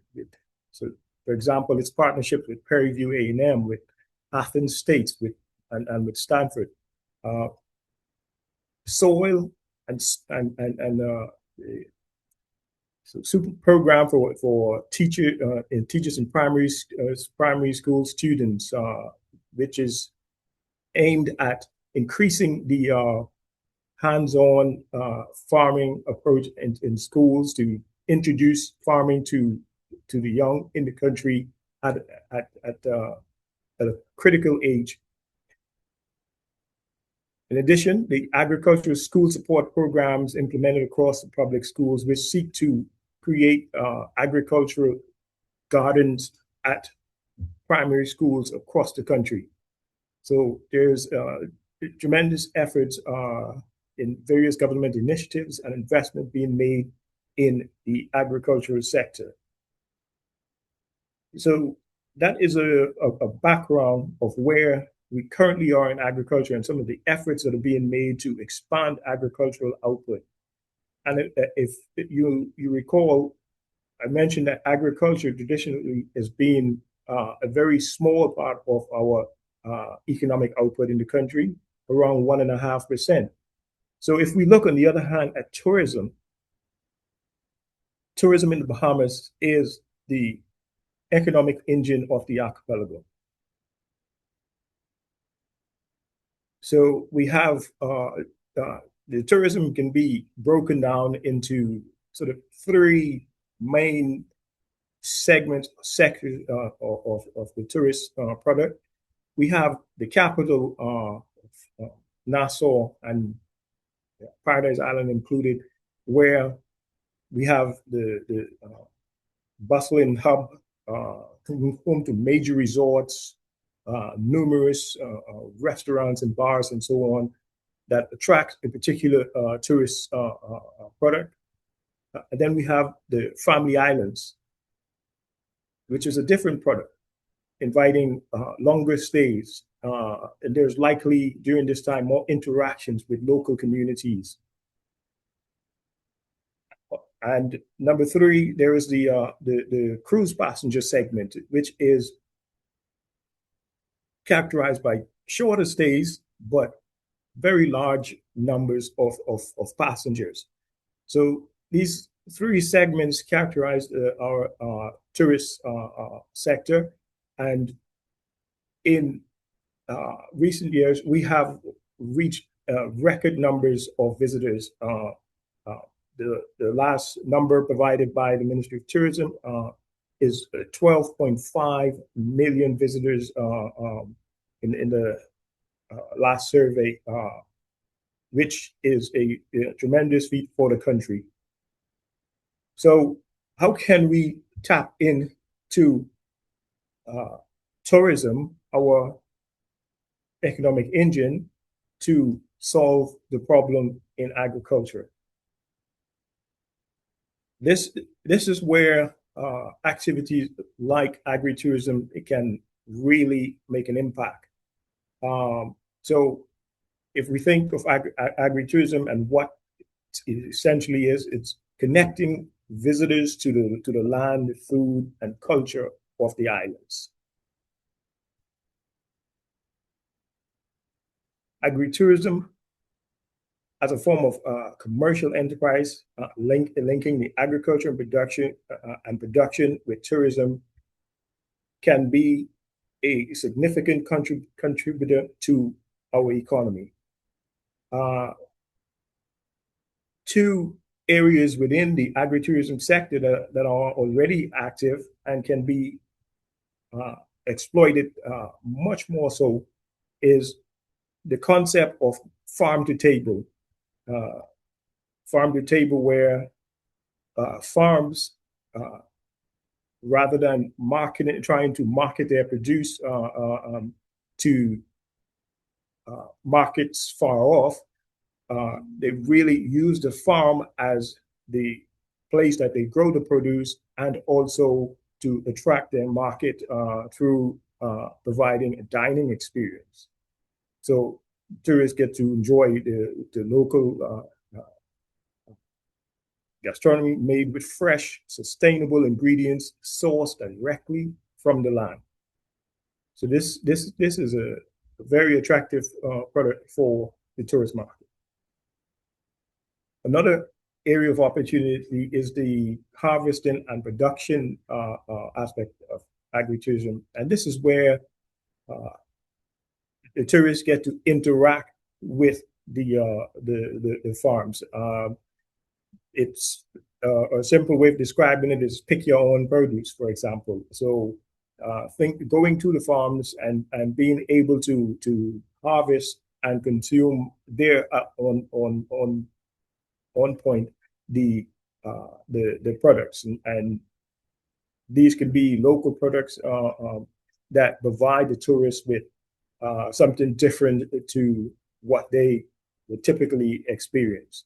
So agritourism presents this opportunity to make a link between what we have as an agricultural sector that's looking for a market to grow, and we have a tourist sector that brings essentially millions of tourists to the country, and we need to be able to find innovative ways, such as the farm-to-table dining, such as the harvesting and production, to provide increased interaction and to tap into the tourist market.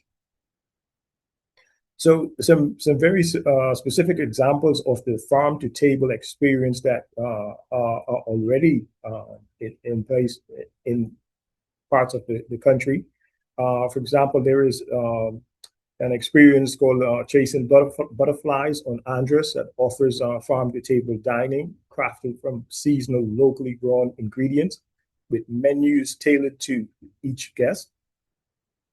There is a concept in Providence called Down to Earth Adventure Farm in Nassau that provides indoor and outdoor dining alongside guided agricultural tours and a daily market. There is the example of the Gladstone Road Farmers Market, which is operated year-round, connecting visitors with local farmers selling fresh produce, such as honey, wines, and other artisanal goods.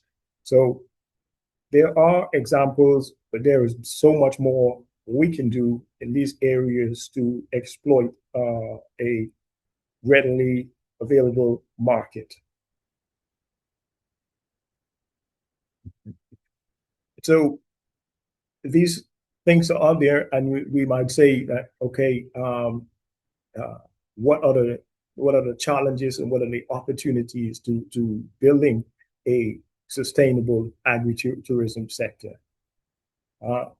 If we look at the challenges, there is the high reliance on food imports, which makes the sector vulnerable to global supply disruption, right? So currently, as I said, the agricultural sector is small.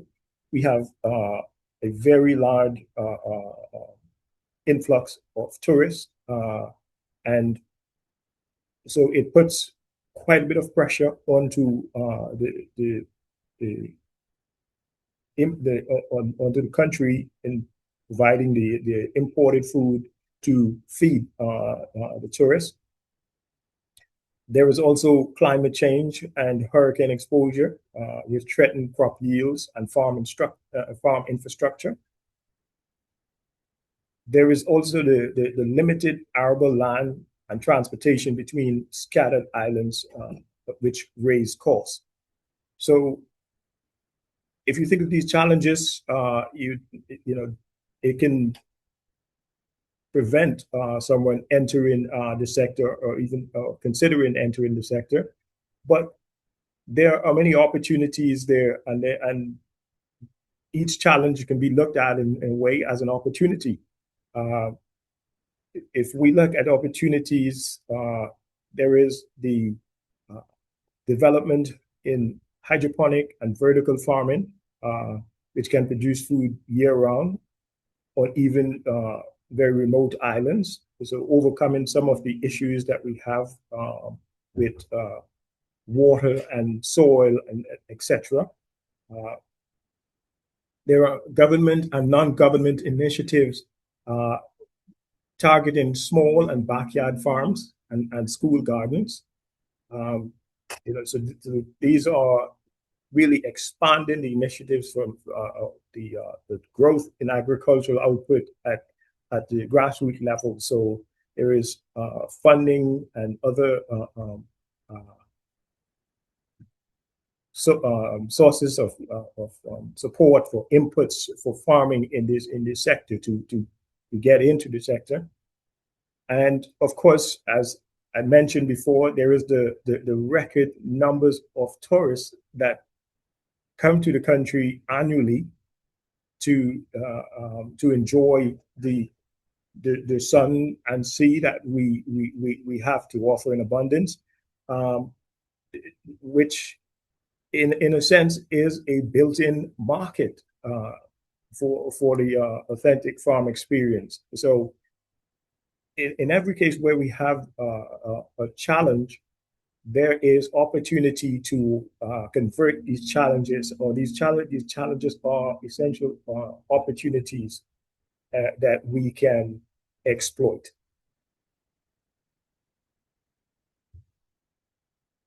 So I would like to conclude with this point that I've made in this presentation. that the Bahamas' record tourism numbers are driving higher demand for locally sourced food products. Can we meet this demand with local products? Is agritourism the answer or part of the answer to this challenge? Thank you. Thank you so much, Dr. Jason Sands. Really, really appreciate your time. The question is, can we meet this demand, like you said? Is agritourism the answer? We'll find out if it's the answer at the end of the summit today. Thank you, sir. Over to you, Gigi Shola, to bring in the next speaker. All right. Thank you once again, Dr. Jason. Yes, agritourism is the answer. And who best to give us in that point us in that direction? I will not give us the answer, but the next speaker that is coming is so passionate about this type of question, and she's already, creative background, and she's walking the talk because she's one of the people that have, I will say, in the whole of Africa, have become a pioneer driver of this agritourism that we're talking about. And this is stemmed from the passion to make a generation of passionate farmers. In fact, she said it specifically that she has passion, along with her husband, the CEO, that they want to create over 1 million farmers, not just in Nigeria, but across the globe, and we're on track. So without much ado, because we've spent a lot of time, I would like to bring the next speaker. I'm not going to read about it because I'm sure that she's somebody that we all know and we all love so much. She's not other than the Group Managing Director of Xtralarge Farms and Resorts. Her name is Dr. Mrs. Moji David. She is well-traveled, and she is somebody that is sought after in the tourism space. She has scored, she and her husband have actually scored first in several space that has to do with agriculture and tourism. She is well-traveled, she has a lot of experience, and she is the chairperson of several chambers of commerce, and also she is somebody that has passion for women in agriculture, and she is somebody that I fondly call my wonderful MD. So, ladies and gentlemen, sit tight because you are going to be blown away by the experience, the wealth of knowledge, and the passion that this woman is going to drive agritourism without borders. And she's going to be talking about connecting food culture and global prosperity. So let me bring on to the mic, Dr. Mrs. Moji Davis, the Group Managing Director of Xtralarge Farms and Resorts, all the way from international. Nigeria is now an international space. We are playing at the global level. Dr. Moji, welcome, Mark. Thank you, Gigi. Before she comes on, she wants us to invite 1 or 2 people to just give comments so far with whatever has been going on so far. So from the audience, if 1 or 2 persons just want to say 1 or 2 things before she comes up, that would be great. So if anyone wants to raise up a hand, so I can just a comment, you can just raise your hand and say the comment. Yeah, we have Blessing EK wants to say something. Okay, let's try to. All right. Can I be heard, please? Yes, we can hear you. Good afternoon, everyone. Good morning, everyone. Please, Your Royal Majesties, permit me to start on existing protocols. I'm so happy to be part of this amazing event today. I've really learned a lot. Personally, my eyes have been opened to a lot of opportunities in the global space in the agritourism industry. I dare say it's a full industry on its own and is so untapped to the point that when I was listening to the speakers talk, and I was like, wow, this kind of opportunities exist, and how come we don't know about them prior to now? Although Xtralarge has been doing a good job in exposure, but the exposure for today was really, really mind-blowing. And I want to say thank you to the Xtralarge Farms and Resort, and thank you to all our speakers that did not withhold the information, that has allowed themselves, to, should I say, be used by God to, let us in on the opportunities that are in the global space in the agritourism sector. Thank you very much. I personally do not take this for granted. I sincerely appreciate every single one of them that has spoken, and all to the organizers. Thank you very much. Thank you. We do not take you for granted also. We so much love you. That's why we're here. KSA, your hand is up. KSA. Please, Yeah, you've been asked to unmute, sir. Good afternoon, everyone. And standing on the existing protocol, I appreciate God that's given every one of us the privilege to be here. And it's an exposure which there is a saying that says, if you are not informed, you'll be deformed. Yeah. And with the information coming through, giving us understanding that there are wealth untapped in agriculture and now taken into agritourism, which is beyond what we as humans can explore. But having this understanding, I believe that many of us are here, is now the ball is in our court to make best use of that information, to run with it. It's not only knowing it, but putting it to work. That's the most important thing. Thank you, everyone. Thank you so much, sir. Thank you so much. Thank you, sir. Okay, we have one more person. No, I think it's two already. Okay, two already. Yes. All right. Sorry, Thank the you last all, so person. much of you. All right, Gigi Temi, over to you. Thank you. Over to our dynamic agripreneur, our global agritourism ambassador, the serial entrepreneur, the elder living advocate, the public speaker, the business coach, the women and youth empowerment strategist, and the African trailblazer, Dr. Farmer Mrs. Moji Davids. Over to you, ma'am. Thank you very much. Good afternoon, good morning, everyone. Thank you so much. Xtralarge, 100%. 100%. I want, please permit me to be nasty now. Please, we want the admin to unmute and let us show our gratitude to our Senate President who is here today, our Royal Majesty, the Queen from Ghana. We've had a representative of the Honourable Minister of State for Agriculture and Food Security in Nigeria. We've had, we're still going to have, even if for 2 minutes, the former mayor of Leeds of the United Kingdom. We've had Dr. Jasin Sands, the Director of Agriculture and Marine Services. We met some few months ago. We've also had somebody Welcome, sir. Thank you, so sir. much. Thank you, sir. Welcome. Thank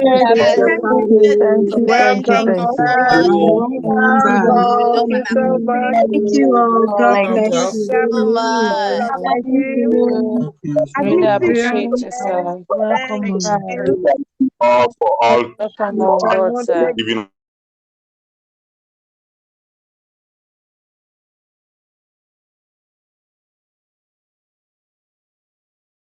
Okay, that is our way to let you know how much we appreciate you, how much we celebrate you, and we really want to say a very big thank you for coming today. This room is so loaded, like I said. Let in no particular order, let me still just appreciate all our speakers for today.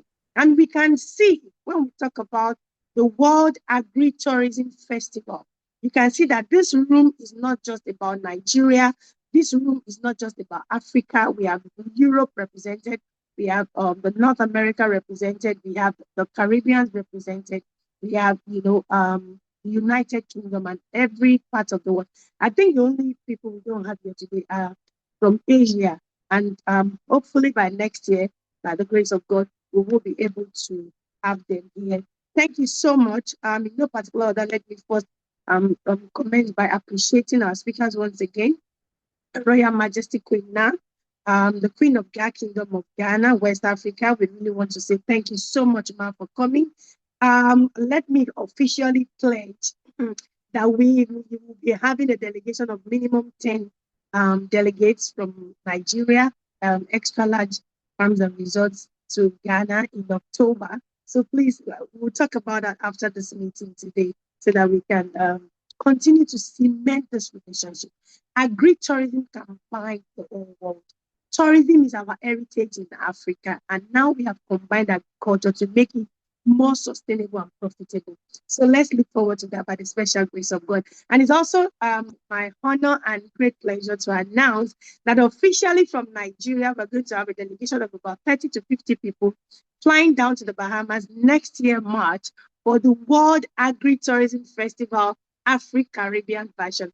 How many people are excited about that? Let me see your love emojis coming up there. Thank you so much. Later this year, we shall be in Ghana. Let me continue with my appreciation. I've done that to the Queen from Ghana. And just like Gigi Shola said, she's beauty with brains, you know, presented in royalty. Oh my God, that was a very powerful speech that she delivered. Also, I want to say a very big thank you to Madam President, the Senate President of the Commonwealth of Bahamas. I was in her office in the company of Royal Highness Princess Morade Usholari Adderley, with Dr. Debbie Bartlett. We were there in her office, and she really welcomed us, you know, in her office. Even she had to go and change her apparel to the Senate President's regalia, you know, to receive us and all that. We really, really do celebrate you, but thank you for coming today. Our dear Honourable Minister of State Agriculture and Food Security Nigeria, Senator Aliyu Sabi Abdullahi, thank you so much for giving us the opportunity and the platform to thrive, to showcase what we have in Nigeria. He was our keynote speaker last year at the World Agritourism Festival, and undoubtedly our foremost global agritourism ambassador. Thank you so much, sir, for the opportunity. We also want to say very big thank you to the former mayor of Leeds, Councillor Abigail Katung of the United Kingdom. Thank you so much for coming in here. We appreciate you. Thank you, Dr. Jasin. Thank you, Dr. Jasin. We meet again. He's the Director of Agriculture Director of Agriculture and Marine Services in the Bahamas. He gave us a very warm welcome when we went to see the Minister of Agriculture and Marine Services in the Bahamas. Thank you so much. And from the office of the Prime Minister himself, aren't we so blessed today? We have Mrs. LaShell Newbold, who is the Director of Climate Change and Environmental Advisory Unit. And you saw how she dissected, you know, and infused, you know, and, you know, just elaborated on the issue of climate change and food security, not only in the Caribbean, you know, not only in Africa, but all over the globe. Thank you so much, Ma, for that impactful speech that you gave. Thank you also to my wonderful sister and senior colleague, Mrs. Ola Wright, who is the president of the West Africa Tourism Organization. Thank you so much. I must let you also know that in the house today, we still have a lot of dignitaries. I'll just try to mention a few of their names. We have King Wale Adesoya, who is the president of the Nigerian Canadian Business Network. Wonderful and ever supportive leader. Thank you so much, sir, for coming here tonight. We also have Chef Gibbs. Chef Gibbs is the founder of the Nigeria Food Summit, coming up very shortly in the month of July. Thank you, Chef Gibbs, for coming in tonight. We really do appreciate you. I also have my chairman from the Lagos Chamber of Commerce, the tourism and hospitality sector. Thank you so much. We really appreciate you for coming. Thank you also to my president from the International Federation of Training and Development. We do really appreciate you, ma'am. Mrs. Jola Osho, thank you so much for coming. We appreciate you. We have a whole lot of, oh, I must not forget to mention this. Somebody pioneered a department called Tourism and Hospitality in the foremost bank in Nigeria. No other bank has been able to do that. Talking about Sterling Bank, Mr. Abdullahi is the pioneer director of tourism and hospitality and promoting us tourism in not only in Nigeria but in West Africa. We celebrate you, my sister. Thank you so much for coming here. And I must not forget, I can never ever forget, to appreciate all our media personnel who are here today for this virtual summit as we are preparing for the big day next week, Wednesday, the 12th of June, 2026, happening live, our Farm Fest, the physical version of this summit, of this conference, because it is the World Agritourism Festival. So the festival really, really, really, the food, the culture, the dance, the display, and the practicality on the farm is coming up next week, Wednesday, by the special grace of God. Thank you, our media. We have Vanguard, we have This Day, we have quite, please permit me, I can't remember all the names. Thank you. This meeting would not have been made possible without the great support of two great women in our midst, very silent, not even, they said they don't even want their name to be mentioned, but we just can't leave them on notice. They played a major role in the success of this meeting. We have our Royal Highness Princess Moradeo Adedoyin Sholanri, who is also a global agri-tourism ambassador with Xtralarge farms, both in Nigeria and the UK, and has also extended even to the Caribbean. We want to say a very big thank you, Ma, for all the part that you played towards the success of today's event. And of course, we have our wonderful director of Xtralarge Farms Bahamas, Dr. Debbie Bartlett, who is working directly with the government of the Bahamas and the Caribbean in general. We want to say a very big thank you to you. How could we have been here without mentioning, or who even gave us the opportunity to be here, who birthed the vision, but no other person than our visionary, very humble, very adorable, very amiable, very selfless, passionate, and committed Chairman and CEO of Xtralarge Farms and Resorts, in the person of the swagalicious and fatagberasi farmer, Dr. Seyi Abigail David. Like I always say, I'm just a support, and I thank God for how He has helped me to be a support so much that the whole world is now coming to say, oh, you deserve to be celebrated. Thank you so much. We really appreciate you. Straight to the point, we have heard a lot today.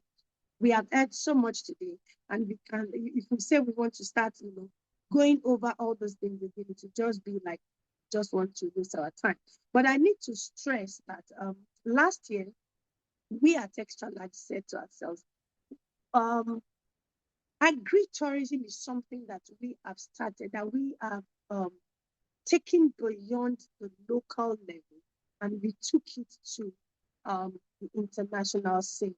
And we said to ourselves, we cannot just be doing this and doing it all by ourselves and not allowing the whole world to know what we are doing. So we decided to launch the first ever, anywhere on the planet Earth, the World Agri-Tourism Festival. It was celebrated last year for the first time anywhere in the world, in Nigeria, Lagos, Nigeria, and we had fantastic collaborations and partnerships, support from the high and the mighty, from the Nigerian government, straight from the presidency. We had the state governments. We had from the Ministry of Culture and Tourism. We have from the Ministry of Agriculture. We had fantastic support from the Nigerian Diaspora Commission, headed by our very amiable Honourable Abigail. We cannot even be talking about anything without mentioning her.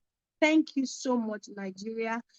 Like we all say sometimes, oh, we don't know what government is doing and all that. But in this regard, as it relates to promoting agritourism, I think they have really tried to support us. Today, we gather under a theme that is both timely and transformative. That is agritourism without borders.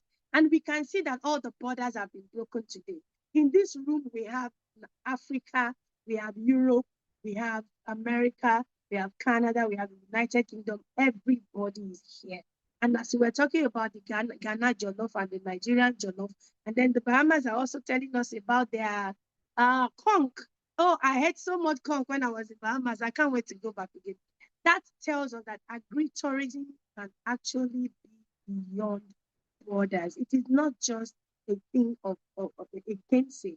Now we are practicalizing and we are connecting food, culture, and global prosperity. This summit is more than a gathering of experts and leaders. It is a platform for collaboration, innovation, and action. It is a recognition that the future of agriculture, tourism, culture, wellness, food production, and economic development is interconnected, and that meaningful prosperity is created when these sectors work together. Can you see how many sectors that we have that can work together under agritourism? If it were agriculture, if it were to be agriculture alone, it would be so limited. If it were to be tourism alone, it would be so limited. But now with the fusion of tourism into agriculture, we have over 9 different sectors coming to play, making agriculture, which is the parent itself, more sustainable and profitable. Xtralarge Farms and Resorts began with a simple but powerful vision to readorn agriculture, wearing a new apparel for agriculture, thereby making it profitable and sustainable through tourism. And over the years, that is what we are doing to the glory of God. And what started as an agricultural enterprise has now evolved into a thriving ecosystem that integrates agriculture, agritourism, hospitality, wellness, education, food production, investment, and community development. Today, Xtralarge is more than a farm and more than a resort. It is a movement dedicated to helping people farm easier, eat healthier, live better, and create sustainable wealth. When people visit our farms, they do not merely see crops and livestock. They experience our history. They encounter our culture. They understand our food systems. They support rural economies because every single penny that everybody spends there on agritourism has a ripple effect on the local community as a whole. You help us to create more jobs and you stimulate investment. And of course, we become ambassadors of our communities. This is why the theme of this summit, Agritourism Without Borders, connecting food, culture, and global prosperity, could not be more relevant. Because the future belongs to nations and industries that understand the power of collaboration. No nation can solve food insecurity alone. No country can build sustainable prosperity in isolation. No continent can maximize its potential behind closed borders. The barriers have to be broken. The future requires partnerships, and that is what you see us doing today.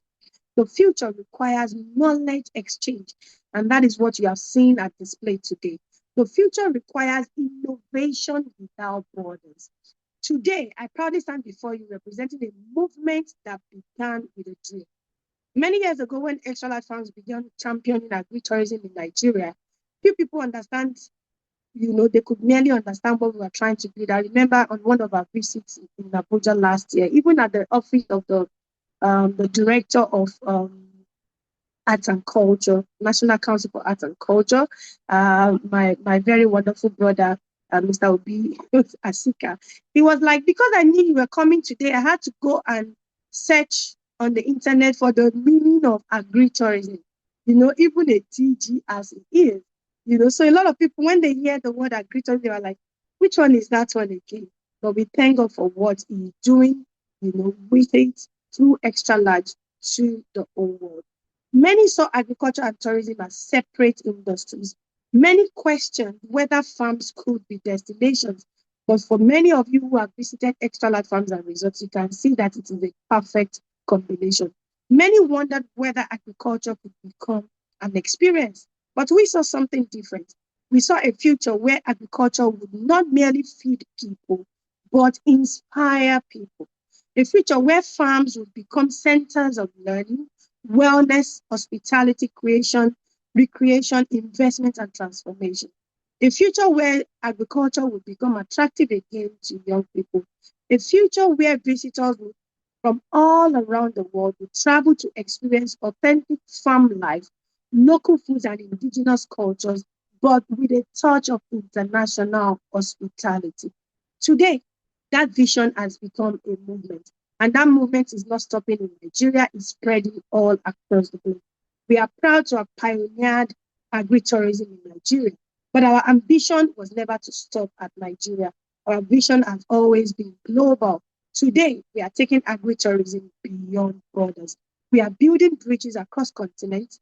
We are creating opportunities for collaboration between nations, and we are connecting farmers, investors, tourism operators, policymakers, and development institutions from around the world. I am particularly delighted to acknowledge our strategic partners and collaborators who joined us today from the Bahamas, from the United Kingdom, from Ghana, from Canada, and from the US. Your partnership demonstrates that the future of agritourism is truly global. It is intentional and it is collaborative. And ladies and gentlemen, the journey towards food security cannot depend solely on government intervention. We cannot always on the government to make things happen. We have to do our part. And then the government will hear our voice, even as we have made it loud and clear. It requires private sector leadership. It requires community participation.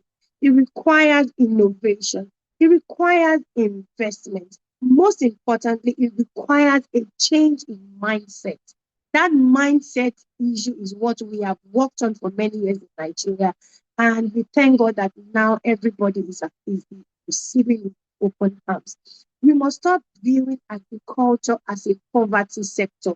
That is why you see us at Xtralarge, even from our leadership and management, we try to look good, to make a statement that farmers are not poor, that farmers are not the downtrodden people in the society, that because you have become a farmer does not mean that you should be wearing rags and not live a meaningful and contented life.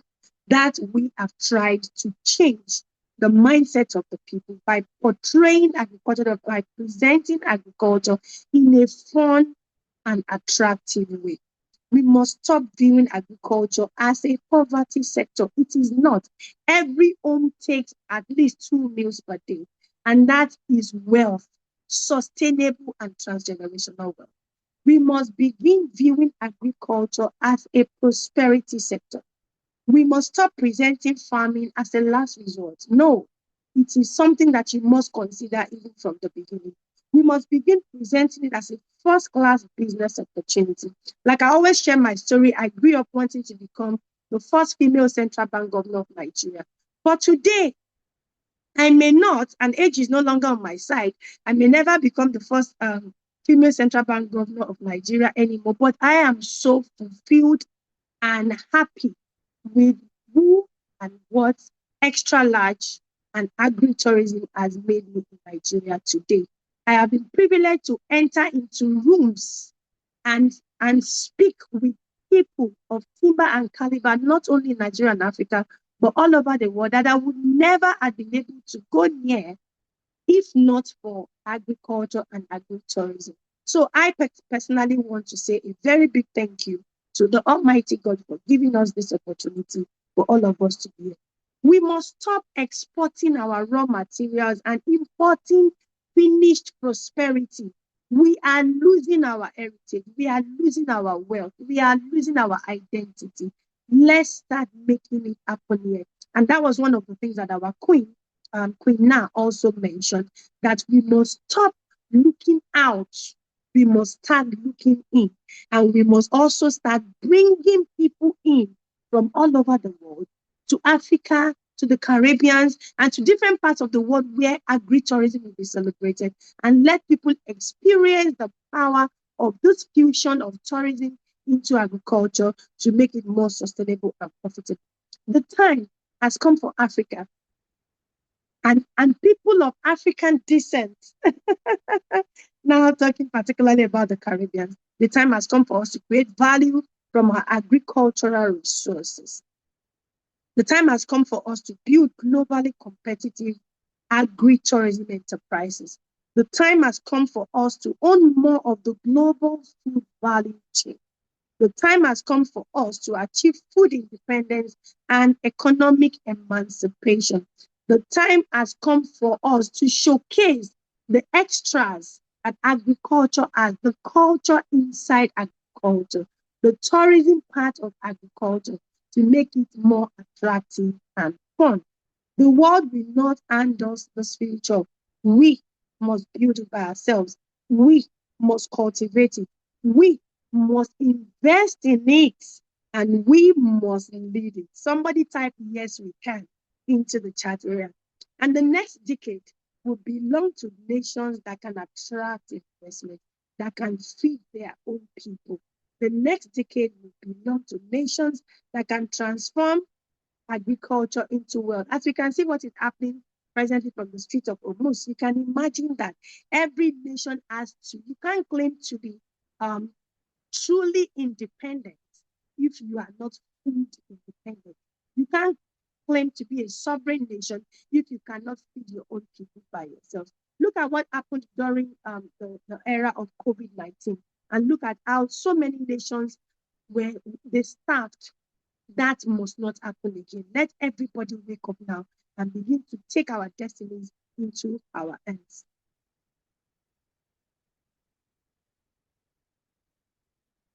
As I begin to round up, together we can build a future where agritourism becomes one of the more sustainable developments. Let this summit be remembered as more than an event. Let it be remembered as a call to feed nations, as a call to preserve cultures, as a call to create prosperity, as a call to unite the world through agritourism.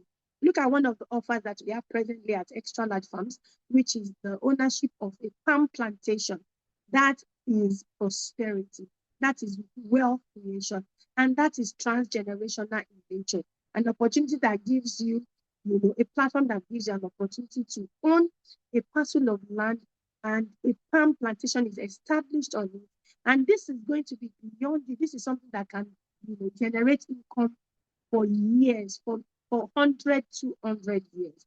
And those destinations those farms can also become destinations like we are doing presently, where we open up to people to come visit the farms for tourism purposes. I'd like to say a very big thank you once again to everyone for believing in us, because by attending this event today, you have showed that you believe in this vision and you are ready to give it all the support that it deserves. To all our special guests who are here today that have not been able to mention your names, we want to say a very, very big thank you to you all. And looking forward to hosting those who can make it next week, Friday, on the 12th of June in Nigeria, as we have the physical event, curated in culture, diversity, fun, food, dancing, and most importantly, hands-on practical training opportunities on the farm. I want to say a very big thank you once again to our chairman, CEO.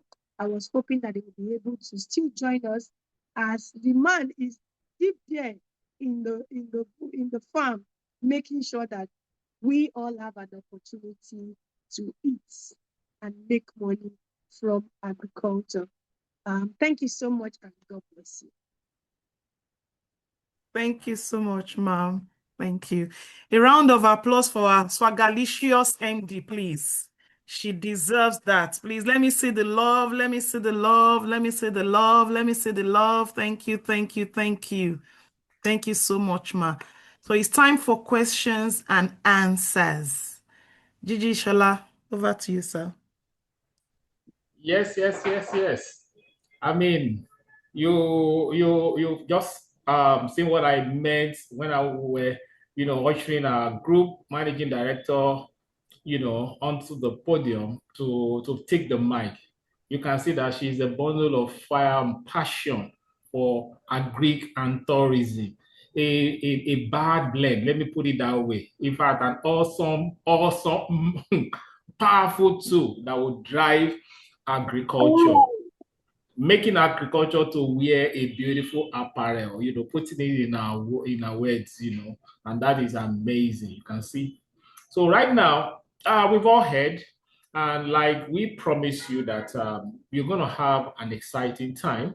And also, it has been quite educational, right from Daddy Owo taking up the mic and, putting us in the mood and for the summit. Then our group managing director now wrapping it up, and I'm sure that you all have myriads of questions. So, Gigi, tell me, how many questions are we going to take? Because of the time, we shouldn't take more than five. 5 questions, please. Oh, 5. That's First quite to raise your generous. hand. So, first 5 to raise your hand. You heard it from all the way from UK. Sorry, Yes. please, can we, as we await the questions, can we just quickly have 1 minute goodwill messages from the following people? We have Our Royal Highness, Princess Moradeo Adedo in Sholari. I believe she's here. Please, ma, just 1 minute goodwill message. We would really want to hear your voice. We also want to hear from Dr. Debbie Bartlett. Just say thank you. Just say something. We want to hear your voice. King Wale Adesoya, it would be an honor to hear your voice as well. Mr. Abiola Adelano, Tourista and Sterling Bank, please would like to always to also hear your voice if you are here. Chef Gibbs is pioneering the Ministry of Gastronomy. It's really amazing. We'd like to hear your voice as well. And if we have the president of the International Federation of Training and Development, just say 1 word. We just want to celebrate you. Thank you very much. As we begin to take our questions and answers. Thank you. Okay. Okay, ma. Our Royal Highness, ma. Can you unmute yourself, ma?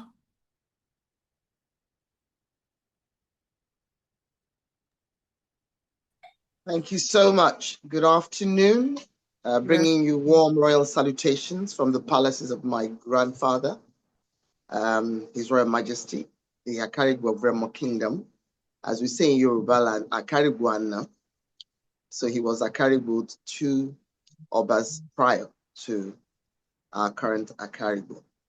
All protocols duly observed, but I would want to also give special kudos to Her Royal Majesty Queen Na, my dear royal sister and friend of many years, who availed us her time to come and share with us. And also our amazing Bahamian family, as I love to call them, the Senate President, and our dear sister from the Prime Minister's office as well.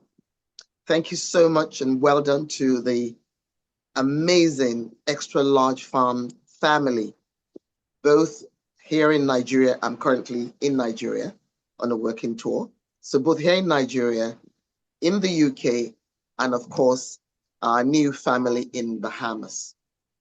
Big thumbs up and kudos to our chairman, Dr. Seyi Davids, CEO, and also his amazing wife, my lovely sister and business partners, Dr. Moji Davids. Thank you for the entire team. Governor Timmy, you do an amazing job for us in the UK. We salute you. And every other person that is part of the formidable Xtralarge Farms team. If you're just joining this particular Zoom and you're just hearing about Xtralarge for the first time, I think it's about time you try to jump on board and be with us. We always say that our food is our medicine. And also to go with what the UN SDG goals are, food must become something that we do not worry about in the future. We have to work, arise, hand in hand in this march towards eradication of the food crisis that seems to be looming around the world. Before I say my thank yous and goodbyes, I cannot but not mention my dear sister and friend of over 35 years, Dr. Deborah Adeomi Bartlett, my business partner in Bahamas, and the director of Xtralarge Farms, Bahamas. Thank you for believing in us. Thank you for taking on board the vision and running with it. And thank you for just being there for us. Overall, I just want to thank God for giving us this great opportunity to be a part of an effective change to bring about a better quality of life for everyone, not only in Nigeria, not only in Bahamas, but across the world. God bless you all for joining in, and we're sure that we'll be meeting up again very, very soon. Thank you, and love you all. Thank you, Ma. We love you too. Thank you so much, Ma. Thank you, Ma. Let's call on Mrs. Bola Okuboyejo. 1 minute, please. Thank you.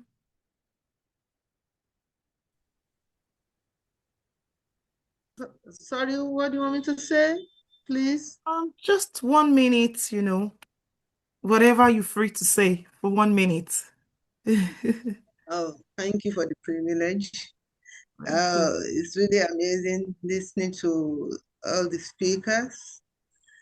And, I've been with the movement for about 2 years now, although I'm a bit of a sleeping partner.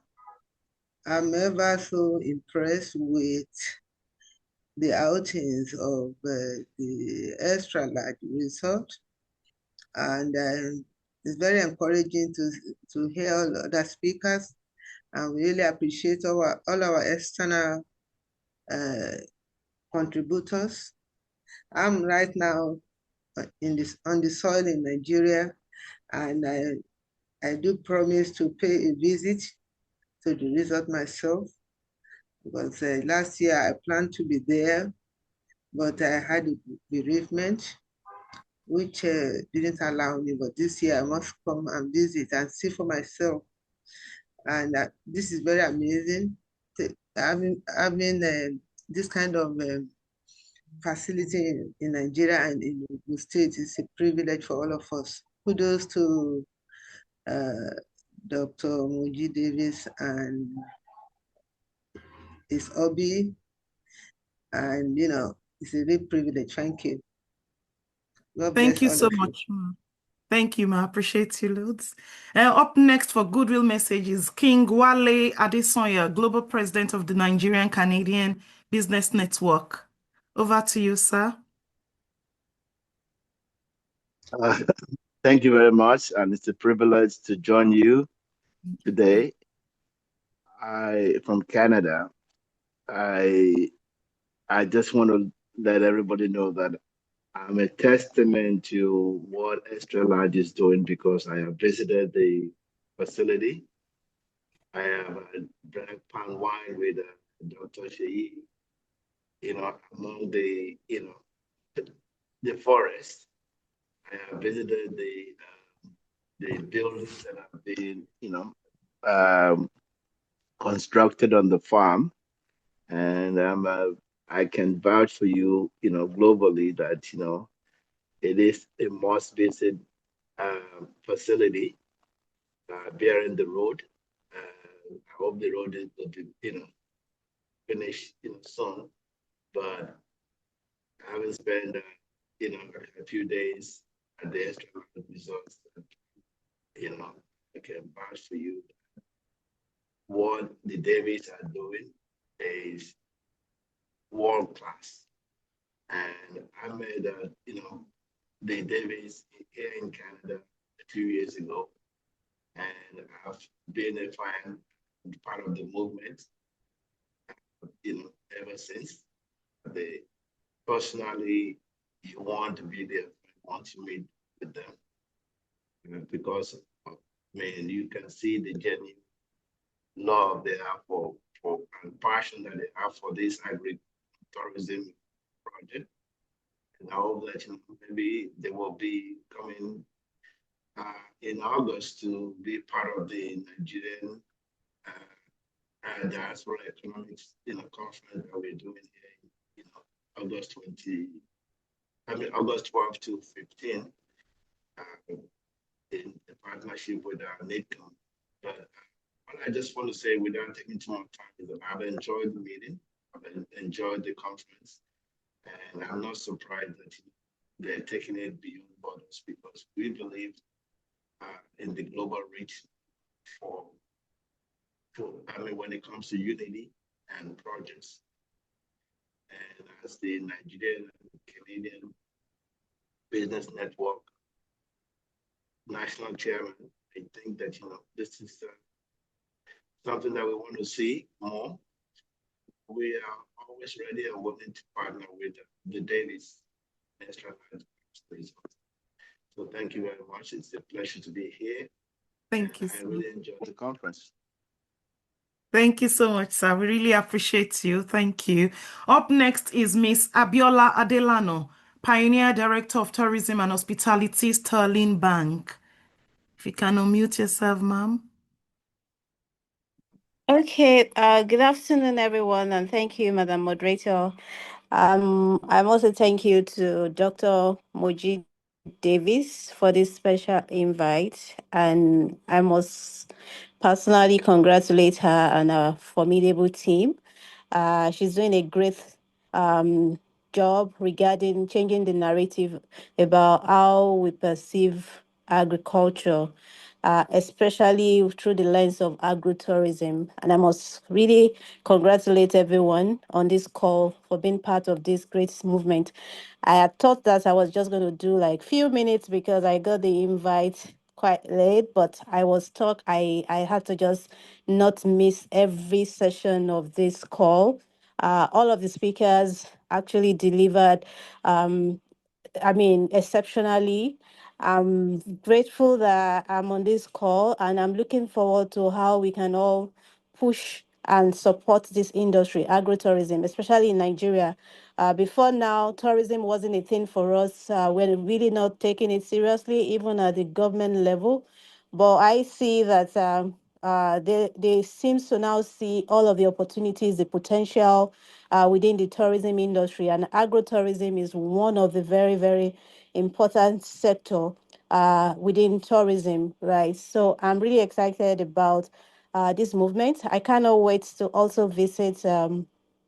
Moji's research. I'm looking forward to that eagerly. Thank you, everyone. Thank you so much, ma'am. Thank you. Up next to give a goodwill message is Dr. Debbie Bartlett, founder, president of CEO Network Bahamas, and country director of Xtralarge Farms Bahamas.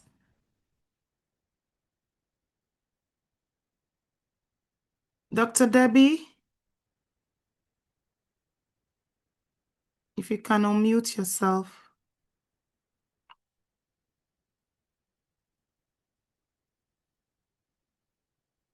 Is Dr. Debbie there? Not sure. Maybe she's out. Maybe she's out. She has been in and out of the meeting with the Prime I just heard a Minister. message. I just sent her a message. Okay, ma'am. All right. Before she comes up, then maybe we should call on Chef Gibbs, Mr. Bolabo Adebakin, President, Founder, Nigerian Food Summit.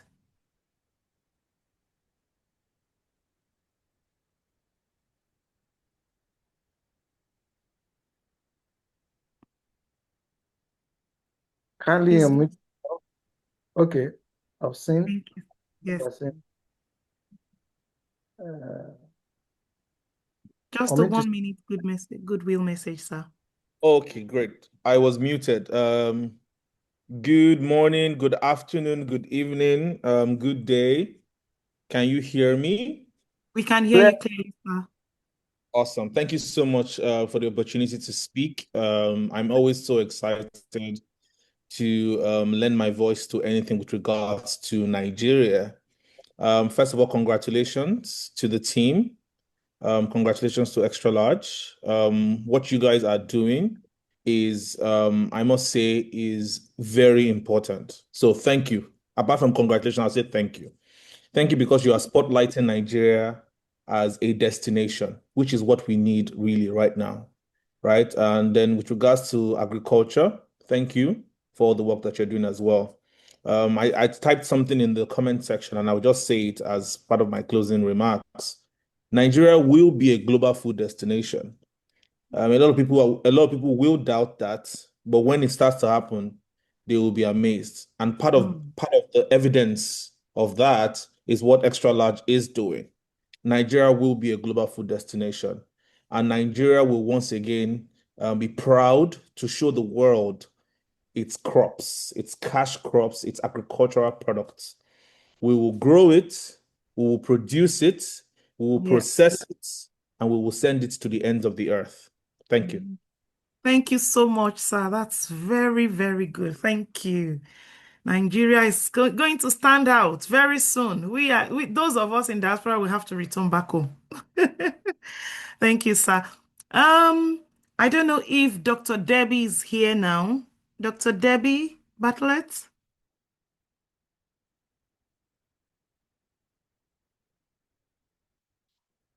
Dr. Debbie? Okay, if she's not here, then I think we'll have to do the question and answer segment. And if there's still time, then she'll be able to come back and give a goodwill message. Okay, so we just take 3 to 5 questions and that's it. If I don't see any hand raised, then maybe we all understood what has been said. Any question? If you can raise your hands. Any question? I think we all understood everything that has been said today. Thank you. There's a message. Congratulations for this wonderful summit. More of it in our life. Thanks so much. Thank you. Governor Temi, Dr. Debbie just sent me a message. She had to quickly attend to a meeting and she said she'll be back in about 2-3 minutes. Okay, ma'am. Thank you, ma'am. Okay. If there's no hand raised and I don't see any message on the chart, let me check if there's any message on the chart.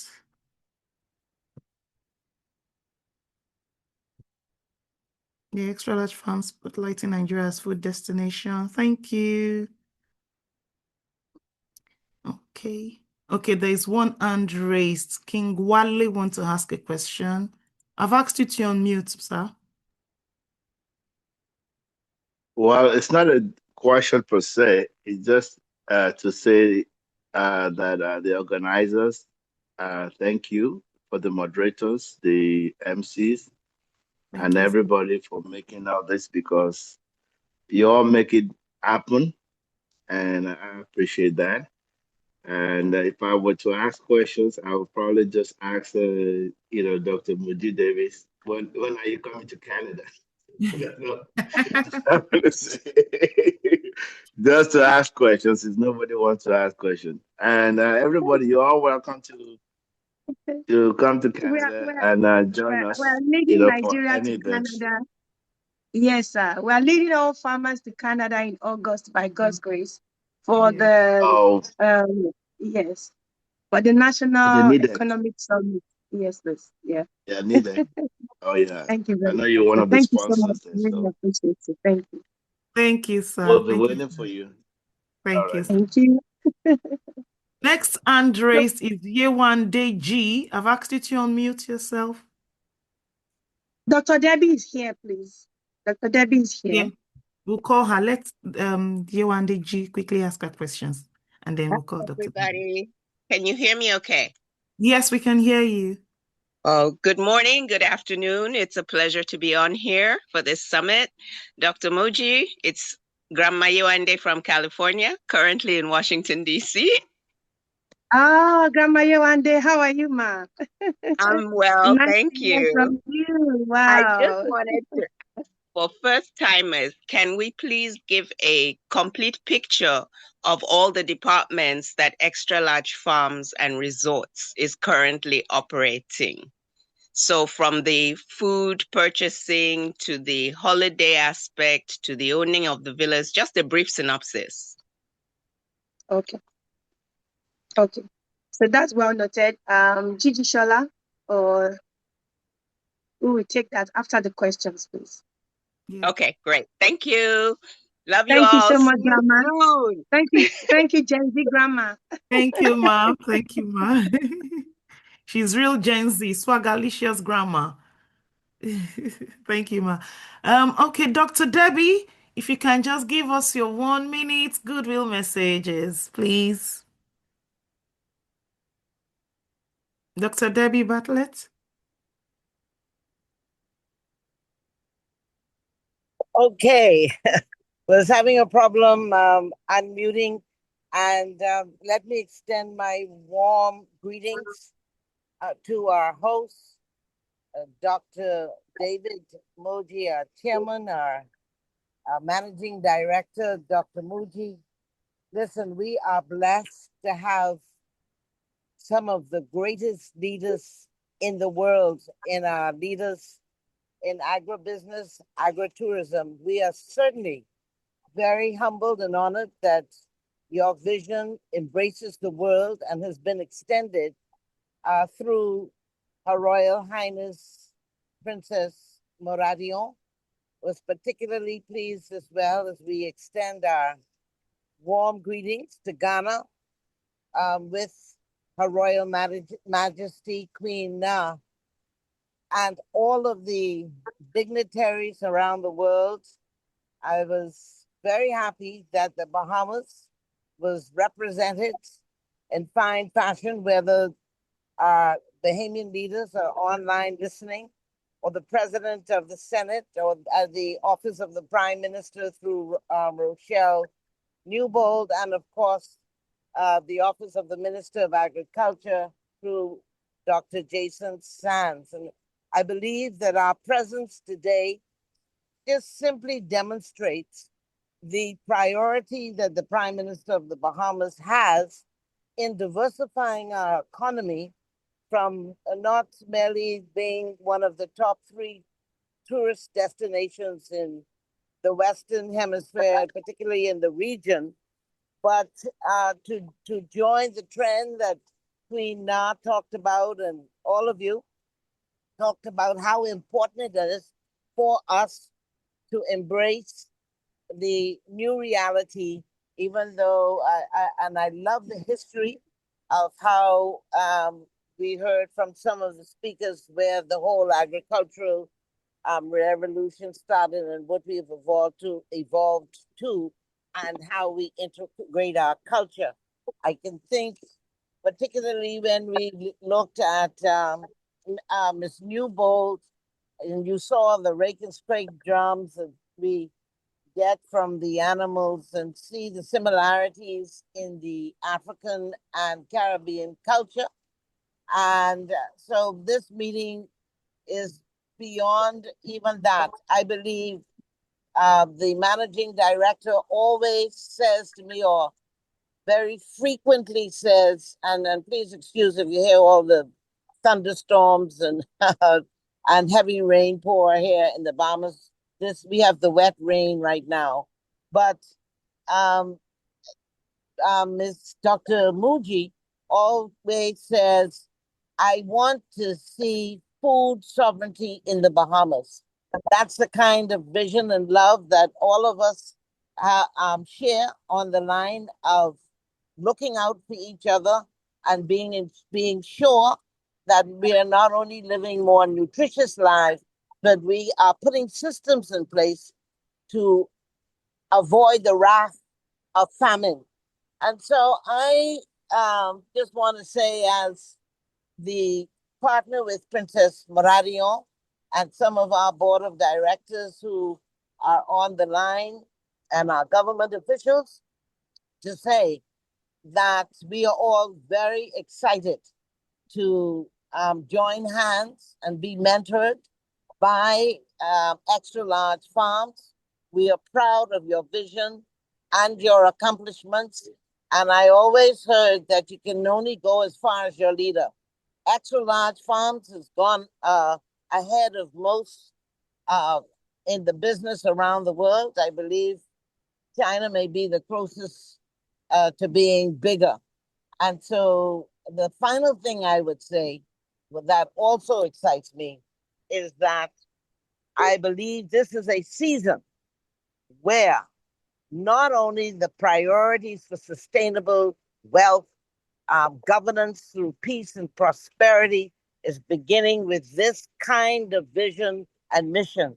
I believe that the law of honor your mother and your father so that our days may be long. I believe as the honor of the mother of civilization is restored, that Africa is rising, is a benefit to humanity, and we are very humbled and grateful for the opportunity to see and live, experience this paradigm shift. So we're going to take what we heard today, and we're going to ensure that we have distribution in our country, so those who are not able to be on this line will also have an opportunity to invest their time to help transform our thinking for better communities, nations, and a global community. Thank you all so very much. Thank you, ma'am. Thank you so much. Let's appreciate her. Let's appreciate her with love emoji, clap. Thank you so very much, ma'am. Distinguished guests, esteemed speaker, valued partners and participants from around the world, as we come to the close of the World Agritourism Festival 2026 Virtual Summit Edition, we extend our heartfelt gratitude to each and every one of you for the participation, contributions, and commitment to advancing the global agritourism movement.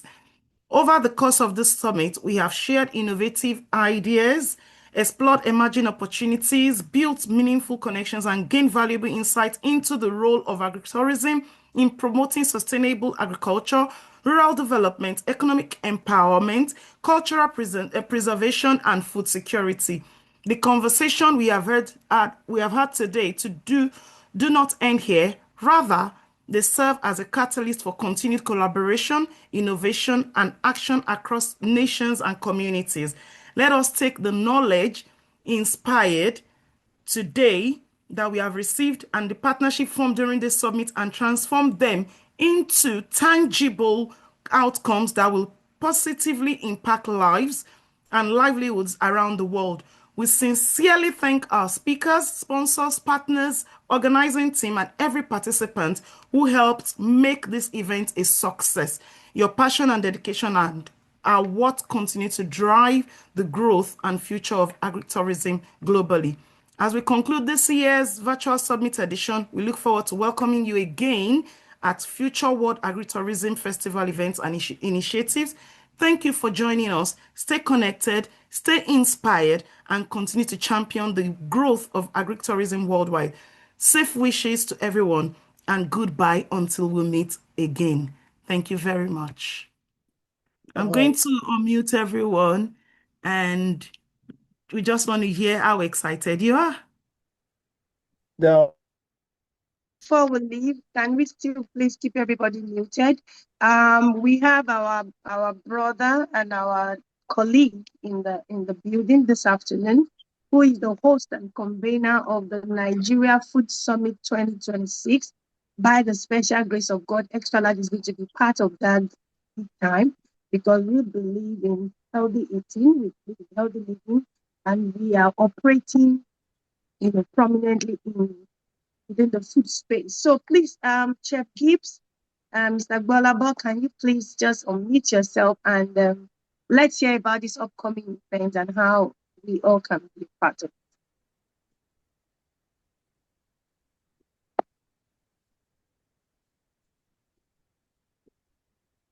Chef Gibbs, are you there?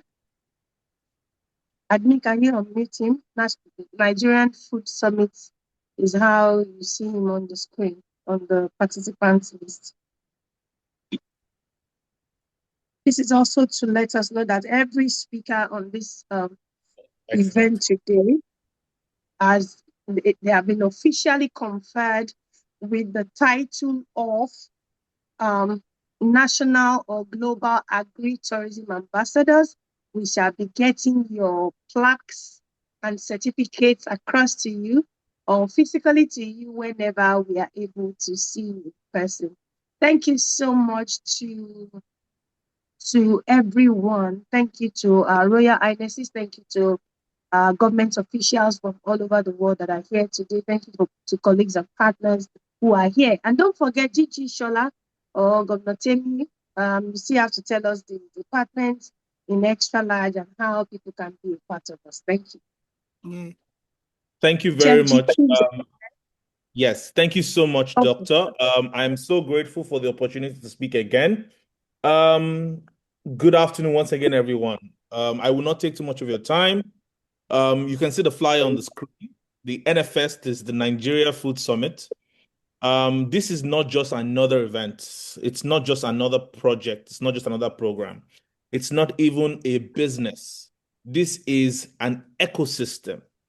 Every single person that operates within the food industry in Nigeria, from farm to table, is invited. This is a gathering where all of us can come into one room and foster the advancement of the Nigerian food industry. The Nigerian food industry is huge. It's more than us as individuals doing things in silos, right? It's all of us coming together with all our big projects, every single person coming to have conversations on how we can collaborate, how we can network, and how we can build an industry. The agro-tourism industry is particularly important in this regard because when people come into the farms, they don't just want to know what crops are grown. They also want to know how those food products can be interpreted. And one of the things that we always tell people is Nigeria is advancing to be more than just staples. Staples are things that we are very familiar with, the meals that we grew up with. But do we know that our ingredients can do so much more?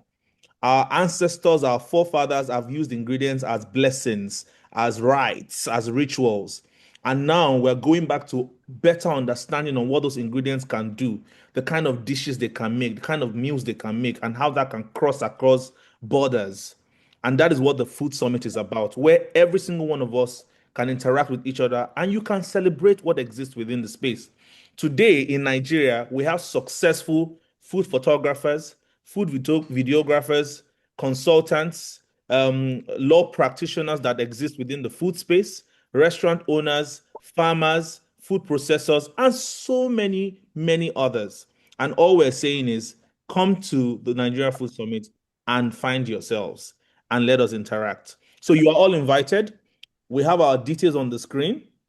info@nigeriafoodsummit.ng if you would like to speak at the event, if you want to exhibit at the event, if you want to sponsor the event, whatever it is that you want to do with us, send us a message.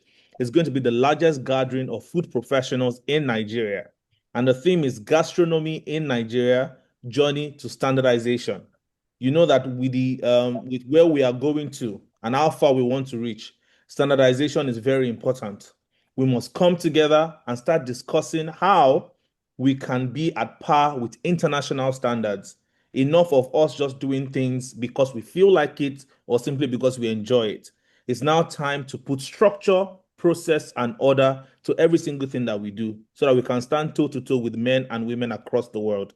On the 21st and 22nd of July, 2026, we will be at the Landmark Event Center in Victoria Island, Lagos. And you are all specially invited. Thank you so much to the Xtralarge team, and thank you, everyone. Thank you so much. Yeah, thank you, Chef Gibbs. And I can assure you that you will have at least 100 people coming in from Australia. I will personally see to that. We have a large community of over 228,000 people in our community. So we will work and just put just 100, because if we want to storm your event, I'm not sure you have enough room to. All right, thank you, Chef Gibbs. Please let me also just announce for next week's event, that one is the Mind Blower. You know how it happened last year, but this year we're having it live on the farm at Xtralarge Farms and Resorts. So if you live in Nigeria and your friends want to attend this event, please just send WAF. Just send WAF to 080-7375-2251 via WhatsApp. All our members in the Xtralarge family, you already know how it's going to be. It's going to be a festival celebrating the fusion of tourism into agriculture to make it more profitable and sustainable. Next week, Friday, the 12th of June, and thankfully, it is the National Democracy Day in Nigeria, so it's a public holiday. And it is also the anniversary of the resort arm of Xtralarge Farms. Xtralarge has been in business for about 18 years now, but the resort arm started about 2 years ago officially. So we'd like to welcome you all. Come and enjoy the farmers' hospitality. Come and learn practically about agriculture, and come and experience how a farm has become a destination in agritourism. Thank you very much. God bless you. Thank you so much, Ma. I'm just going to call on Gigi Aderoju to tell us about the opportunities we have in Xtralarge Farms at the moment, the ones we've got for this month. Gigi Aderoju, yes, sir.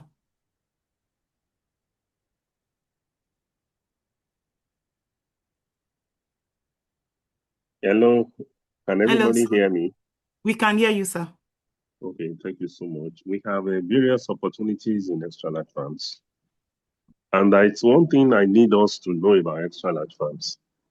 Xtralarge Farms is a place where you come in and you show your passion and you enjoy showing your passions.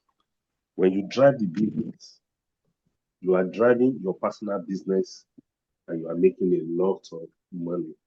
Apart from all other agricultural investments that is available at the Xtralarge staples. So first, I will start with my darling project, which is the Extra Token. Extra Token, it's a wonderful investment opportunity. Hello, sir. Where Hello, you, sir. yes, Hello, ma'am. sir. Sorry, Yes, so ma'am. sorry, sir. Because of our time, we may not really be able to take all that. Give Maybe we can details. just Okay. mention our number and our website so that those who are Okay. interested can reach us. Yes, we just wanted you to name the departments available, and then we can, because of our time. Thank you very much, sir. Okay. We have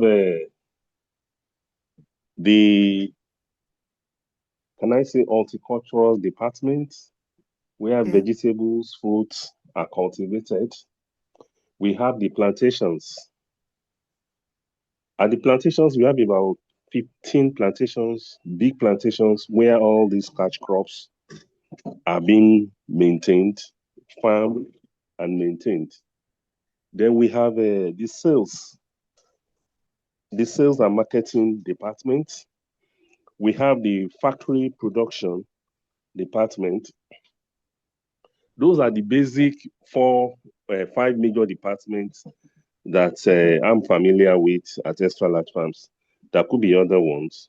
And apart from that, we have the human resource department.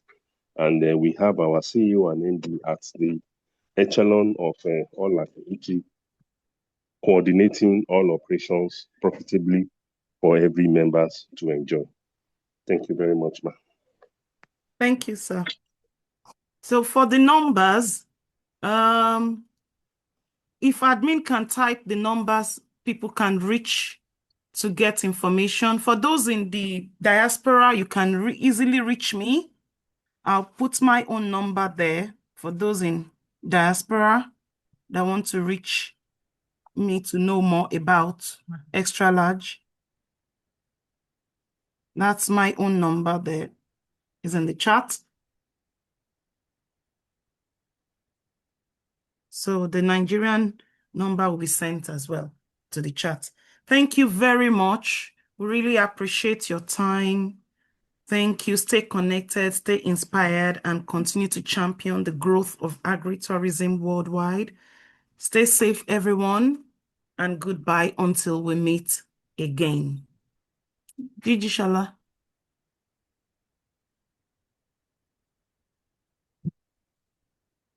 Oh.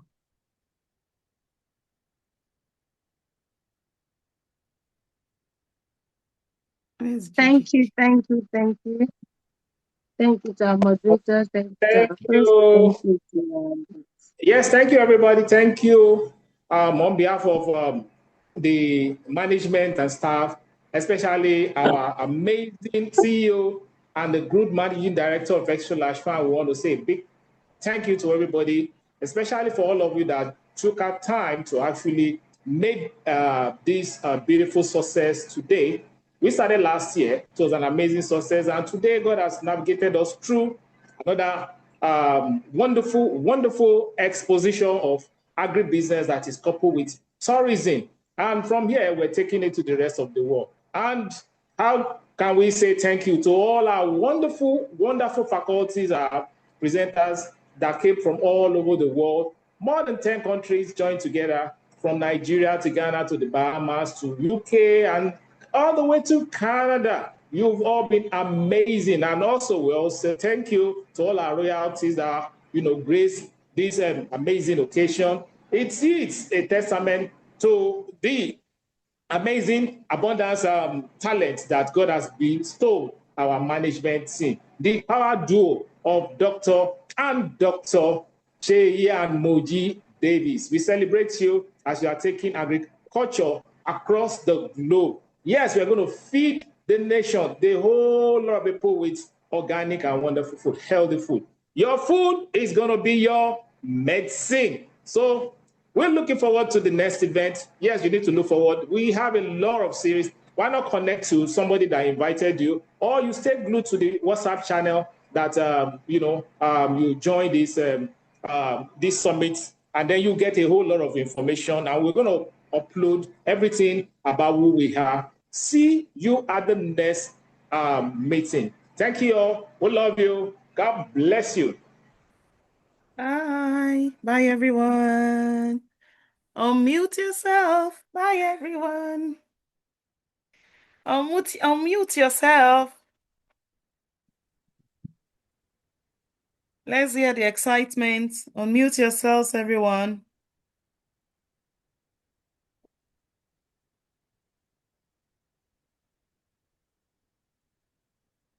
Thank you, Xtralarge. Welcome. Everybody make it easy.